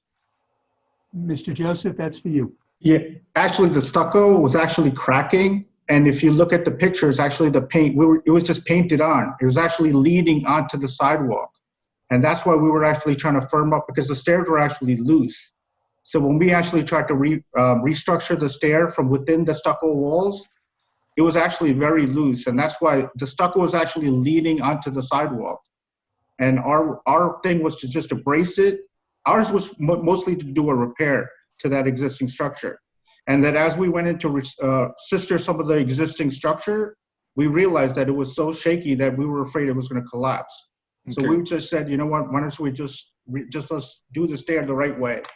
Okay, so when you say the right way, and this is what I'm going to ask Stuart and Joe that are here on, you say you're the architect or the engineer? I'm the architect. My dad owns the property. Okay, so as a professional, you didn't thought about reaching out to the building department before you start taking this particular stair apart, knowing that you're going to need and you're going to require a building permit for such a structural? Actually, our whole reason was to just to repair those stairs. We were never going to demolish it. We were just going to go inside, because the stucco wall, as you see from the Google Maps, can actually, there's a door, you can actually walk under the stair, and we were just going to support those stairs. But then when we went in there to look at it, it was actually looked pretty bad. Yeah, but you did the demolition. You did the demolition without a permit. So as a professional, to me, you should have known better than actually call the building department and inform them and pull a demo permit and go through that process. So you don't have to answer that question. Joe or Stuart, since that he did work with that permit, is it going to be paying additional, the penalty for this particular work? They were issued a violation, and then they got hit with the permit fee for work without a permit. Okay. I'm not sure if other colleagues have more questions, but thank you. Which I think doing work without a permit is that $1,000. Yeah, that's the administrative fee for it. Yeah. Okay. Other people with questions or want further clarification of what's being proposed here? Stuart. Yes. People can jump in, but my only question is, we've had variations on similar scenarios where people have built on public property or had want to build on public property or in the public right of way, and in this case, this is as you've described it, it's been encroaching on public property for a very long time, and it is being able to rebuild it in a structurally sound way and in compliance, which is they're now on track to be able to do, is really the only way for these homes to be accessible. And so the proposed amount, the proposed agreement with the village, how is that similar or different than some of the other ones that we've done in the past? Mayor, it's fairly similar to the others. It does not include a fee for the license. The board has imposed a fee in other circumstances where the work was done without any notification to the village, and basically then encroached onto the property. But this would be a revocable license agreement. It has a term of 99 years. It would go to any subsequent owners or successors in interest to the property. It would allow the village the right of access to the property if it needs to get onto the portion that is village owned. If the village, for some reason, has to take down a portion of the stairs, it would be the property owner's responsibility to repair those stairs. It would include, in response to what Trustee Quezada was asking, both the area where this is the main stairway up to the second and third floors for those units, but also any other encroachments that are depicted on the survey. Stuart, as I recall, that for some reason the number $1,500 is coming to mind when somebody they willfully built in the village right away, and we hit them with a fine. In this case, they did end up paying a fine because the way that it came to our attention was they were doing work without a permit that obviously required a permit, so they paid $1,000. It seems that they should have to pay, and this is quite a lot of encroachment in multiple edges of this relatively large property, in a densely populated area, and it is pretty narrow sidewalk as a result of some of this. Not that that's just how it's been for a long time, but it is an encroachment. It feels like they should be paying at least $1,500 as other folks did, since they I can only point out, Mayor, that in situations where the applicant came to us before they actually did the work, the board did not impose a fine or did not impose a fee. But where it was after, here it's a different circumstance because the encroachment existed well before these people ever bought the property. And I would say that if you actually probably looked at surveys going all the way up that portion of Yale, you probably see other encroachments going that full stretch. But when you purchase a property, you get a copy of the survey, don't you? I always have. I'm sure this was done, it appears, in connection with the purchase of the property. That's correct. Right. So you know that your property inherently encroaches on public land, and they went ahead and started doing work on it without talking to us in advance. I mean, just because they got caught the way that they did, it's a little bit different, but. My only point, Mayor, is that those stairs clearly were on the village property for many, many years.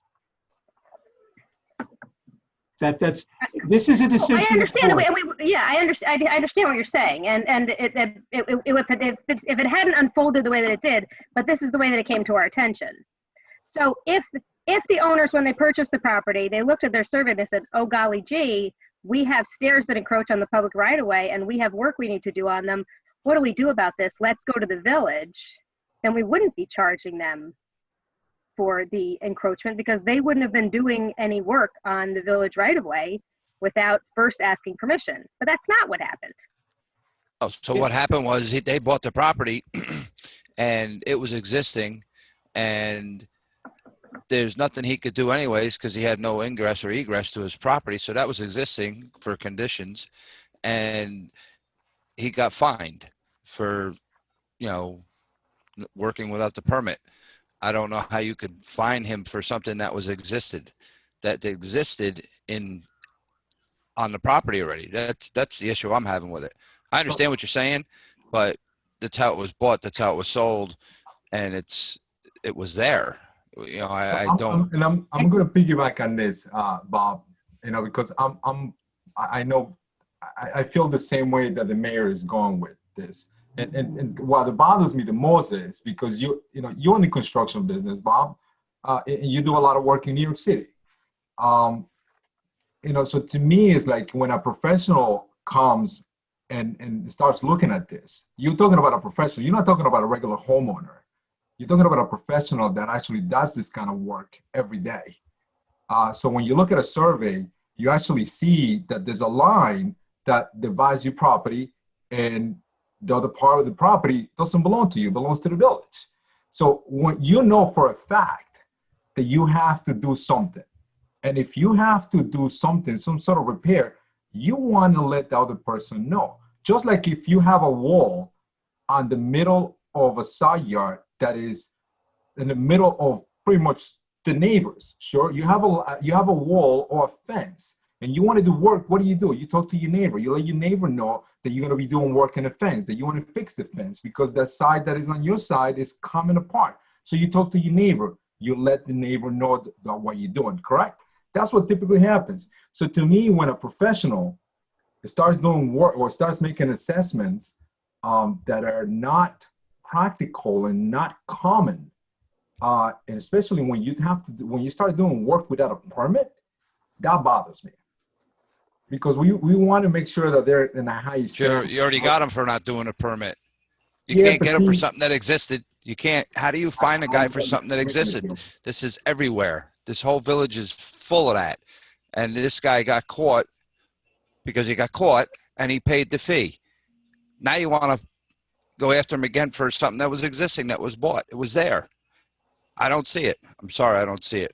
He got caught. We got the $1,000. That's where I stand with it. I don't agree with you.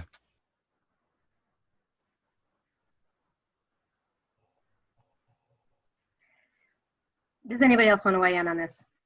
What makes me uncomfortable is that other people who got caught paid $1,500. Yeah, but they were going into something that they were adding on to village property. This was existing. It's two This different was things. knowingly doing repairs or upgrades to stairs that are on village-owned property. They willingly, knowingly did work on structures that were on village property without asking permission.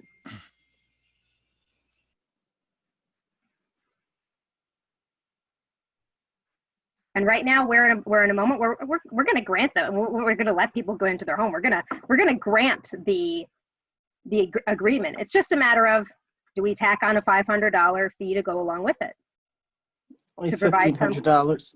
Well, they did pay $1,000, so it's just $500 on top of that would take it to be consistent with the $1,500 that we've done for others in the past who've moved forward without getting permission first.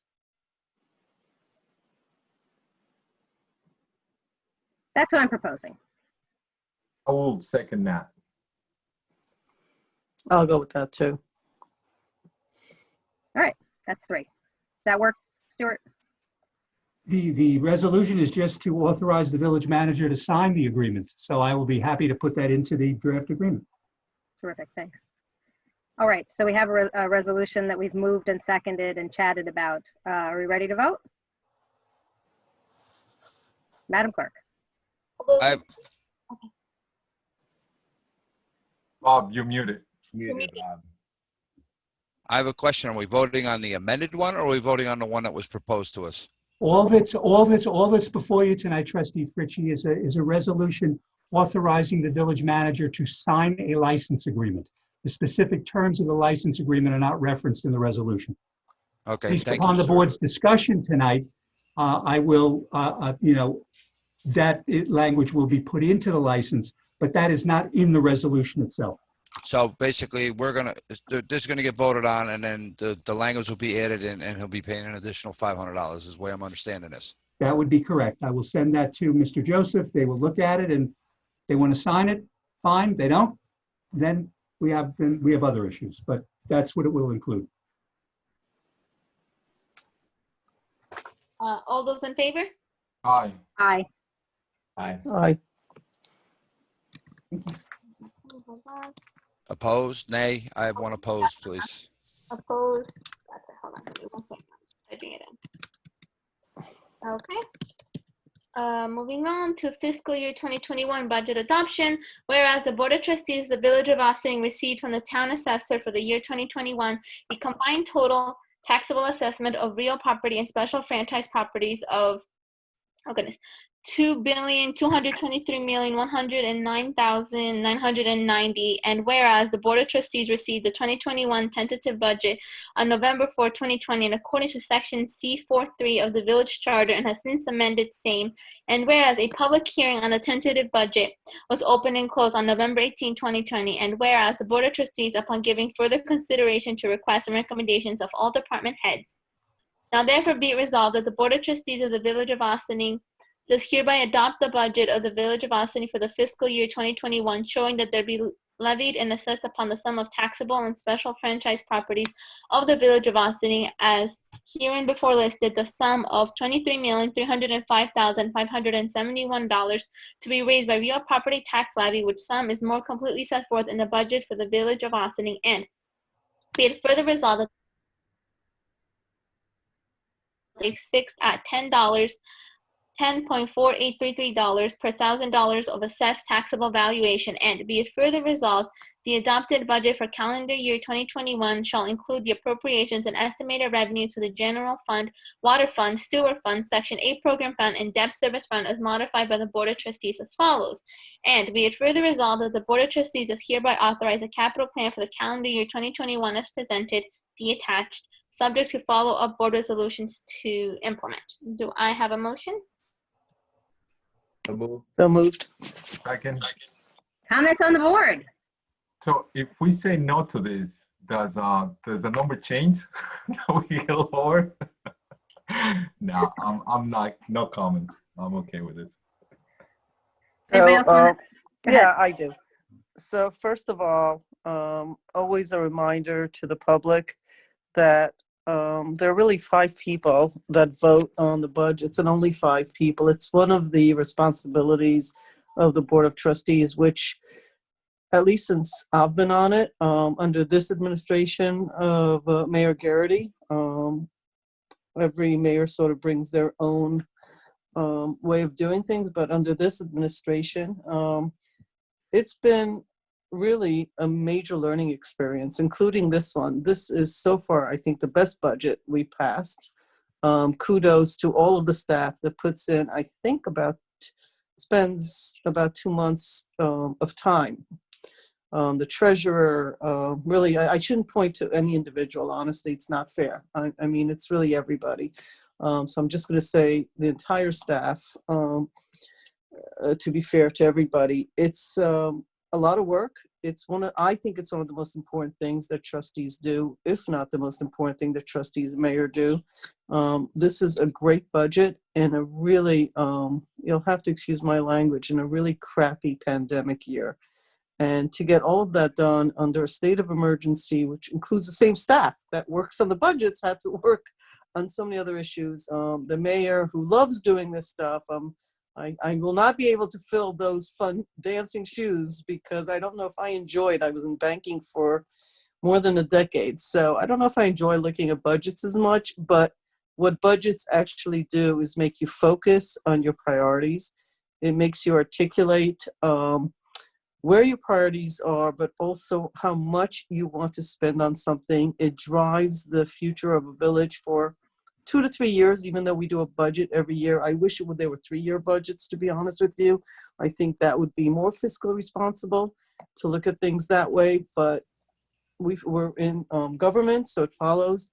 The village manager, I would say last year was her first budget, but this is really her budget and Victoria's budget in the sense that it's Victoria's last budget as mayor, and it's Karen's first full 365 sort of cycle after she learned in the first half of her tenure, half year of her tenure. So this is truly the village manager and her team. I thank everybody for work. I think the public should be really happy with the budget. I think we're conservative enough that we have savings in place. It's a really fiscally responsible way to run things. I do want to also remind the public that this is not all set in stone.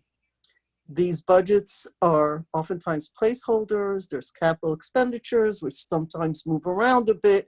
So there's flexibility if things come up in 21 that we can change things. It is not a carte blanche it's not a credit card, go and spend. On the contrary, it's a placeholder for how we think we're going to spend and the priorities that we put.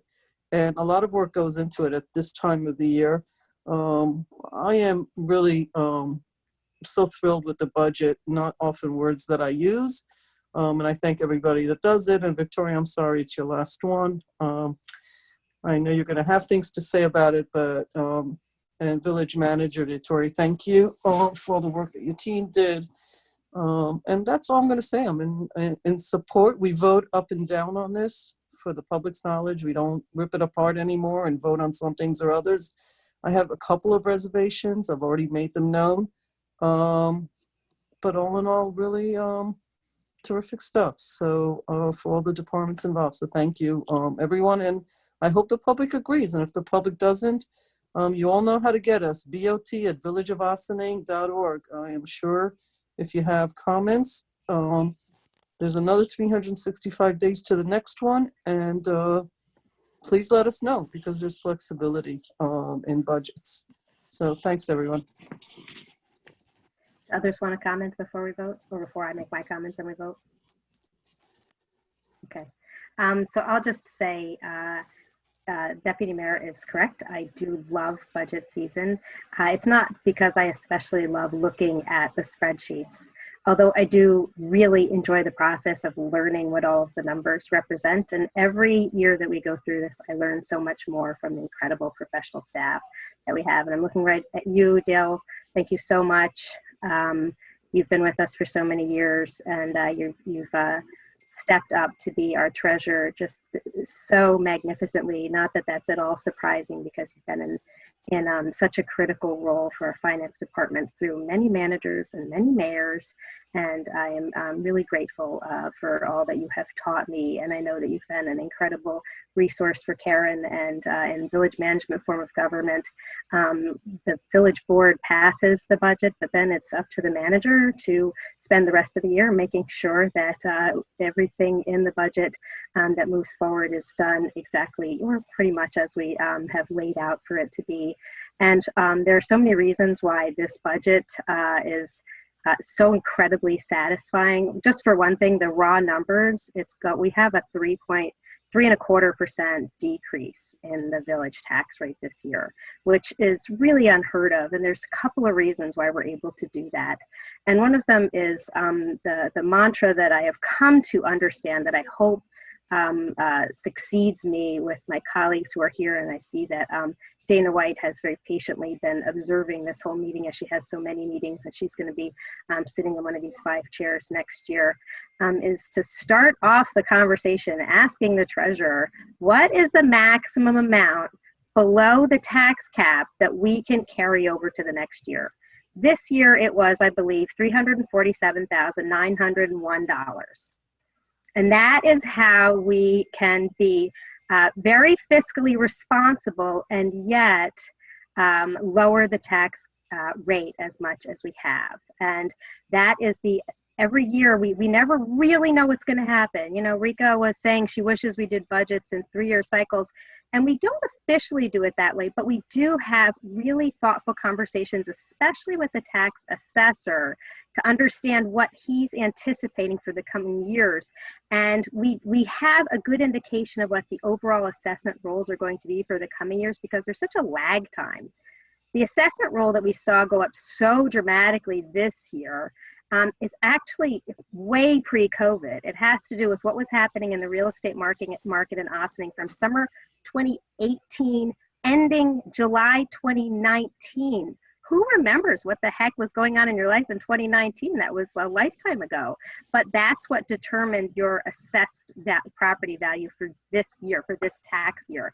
And so the helpful thing about that, and one of the reasons why we have such valuable conversations with Fernando Gonzalez when we have our conversations about with the tax assessor each year in budget season, is that the tax assessors are anticipating that they already know what happened in the real estate market over the past year, and we're already the pandemic real estate market is already we already know what's happened for the beginning of 2 years from now. So they have the board for next year and the year after, you already have some idea that you're going to have very strong assessment roles, the overall assessed value. So what that means is you are likely to be in a similar position, coupled with our incredibly responsible use of our budgets for so many years and responsible conservative budgeting for so many years that have given us a very healthy fund balance. Because this year, the way that we were able to achieve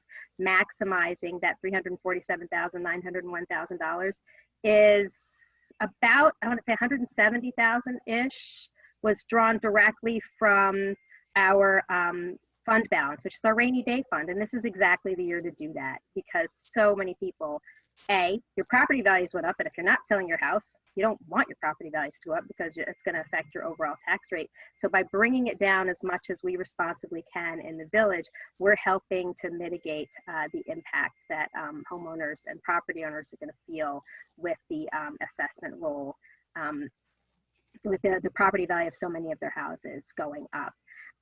But because we have this healthy fund balance, we're able to draw on that. And this is the year to do it, where there's so many people who are feeling financial hardship with loss of jobs or loss of wages this year. So I'm really, really proud that the village went into this year in such a strong fiscal position and has such incredible people helping us to make great decisions. And I'm really grateful to work with all of the professional staff and my fellow elected officials to bring through the village. Just I think the best budget we've had yet in my tenure, and I look forward to really great budgets in the future. Thank you so much, everyone, for working so hard to bring us to this point. I'm really proud of this work. All those in favor? Aye. Aye. Opposed? Adoption of changes to fee schedule for 2021 other than water and sewer fees, whereas the village's adopted financial policies requires in part the establishment and periodic evaluation of user charges and fees to help reduce reliance on real property taxes, and whereas at this time village management has recommended certain changes to the adopted fee schedule for 2021, now therefore be it resolved, the village's fee schedule is hereby amended effective January 1st, 2021 for the following user charges and fees. And be it further resolved, all other fees in the adopted fee schedule for 2020 shall continue in effect until and unless changed by resolution of the Board of Trustees. Do I have a motion? So moved. Second. Comments on the board? Madam Clerk? All those in favor? Aye. Aye. Sorry. Nay. Okay, hold on. Okay, adoption of changes to fee schedule for 2021, water and sewer rents and fees. Whereas the village's adopted financial goals and policies requires in part the establishment and periodic evaluation of user charges and fees to generate revenue sufficient to support the costs of the water and sewer funds. And whereas at this time, village management has recommended a 5% increase to water and sewer rates in the adopted fee schedule for 2021, and for meter fees and related service connection charges, now therefore be it resolved. The village's fee schedule for water and sewer rates and fees is hereby amended effective January 1st, 2021 as follows. Do I have a motion? So move. Second. Comments on the board? Madam Clerk? All those in favor? Aye. Aye. Opposed? Okay, is there any continuing business of the board? No, there's not. Okay, is there any new business of the board? Looking, if somebody's going to stop me. Nope, no, there's not. Oh, Stuart, you just turned your camera on. Any new business? No, okay. No new business, Madam Clerk. Meetings, okay. Is there anybody here who would like to address the board on any issues related to the common good of the village tonight? We have some very patient people here. I see one hand went up, it went back down. Does anybody want to raise it? And it's back up. Okay. Mr. Bazemore, I'm going to promote you to panelist. Feel free to turn your camera on and please do at least unmute yourself. You have 3 minutes, as you know. Good evening, everyone. I just wanted to bring your attention. I've communicated with the Board of Trustees, but I was just curious about Hudson Step. Just a quick update on Hudson Step. And I just want to know that sign that actually bears my name that I didn't give permission for, did they actually file a sign permit for that particular sign? And just thinking about some of the things that were mentioned tonight, I just wanted to, well, I'm glad to see that the DPW site is going forward. I just want to comment on public engagement. You know, having sat in the seat myself, a lot of times we look to get engagement from marginalized communities or people of color or hard to reach communities. Oftentimes we have to rely on credible messengers. You know, we may not ever get those 100 people like in the town, you know, people who have the time to come out to public meetings. I also wanted to, thinking about the conversation that happened earlier around overcrowding housing, it's been an idea that's been floated around, and I'll advocate from this side that if people are concerned about overcrowding housing, you know, I don't think the comprehensive plan can answer those questions, but I sure enough believe that a rental registry can do that. And so even some of these conversations tonight about you know, public right of way and people using you know, public land for steps and things, these are things that could you know, if thought about, could be used in a rental registry. If you're thinking about creative ways to do a rental registry, you know, think about you know, public health, right? You know, I think there was a conversation a couple of years ago about, you know, the village being able to do things under the guise of public health. So yes, just to reiterate, what is the status on Hudson Step? Did they file a permit for that particular sign? And I'm just gonna say this publicly. I do not want my name on that sign. I was personally never, well, on my time on the board, wasn't a fan of the project. Voted against the special permit, and if Stuart Conheim could contact the developer, you know, if you can, just to let them know to remove my sign. Now, for the rest of the trustees whose names are up there, if you choose to have your name up there and adorned and endorsing the project, that's up to you. But I'm definitely not a fan of my name being on that project. Fair enough, especially since you've been out of office for 11 months now. It does seem like it might have been able to be updated by now. Thank you very much for your comments. And and you actually didn't even use up your whole 3 minutes. It's a public comment period. We don't necessarily respond, but if Stuart just wants to make note of anything, or if anybody wants to clarify anything, I'll pause for a moment. Otherwise, I'll see if there's any other hands that are going to be raised. I don't know about the sign permit, Mr. Bazemore. I'm not sure about that. I will, though, speak to Mr. Lieberman. With regard to status, I can just tell you briefly that let me put it this way. The current owner of the property, which is actually the lender, has an application before the zoning board this coming Tuesday to get a 6-month extension of the zoning variances. There has also been a request by the applicant, Ossining Land, for an extension of the demolition permit, and Ossining Land has been advised that they need a letter from the current owner allowing them to in fact get that extension, since Ossining Land technically is not the owner of the property at this time. And their special waterfront permit expires in I believe the 18th of January, and the current owner's attorney is aware of that, and that's the status as it is right now. To answer that question about the permit, there is no, they did not apply for any sign permit, and actually in the zoning code under sign permits, permits are issued for signs that indicate business. So if somebody puts up a freestanding sign or a facade sign that is basically, you know, an advertisement for their business, and they would take a sign out. But if it's something that's of a sign like indicating that, you know, coming soon, you know, building project or a real estate sign, it wouldn't, it doesn't, the code doesn't say you need a permit.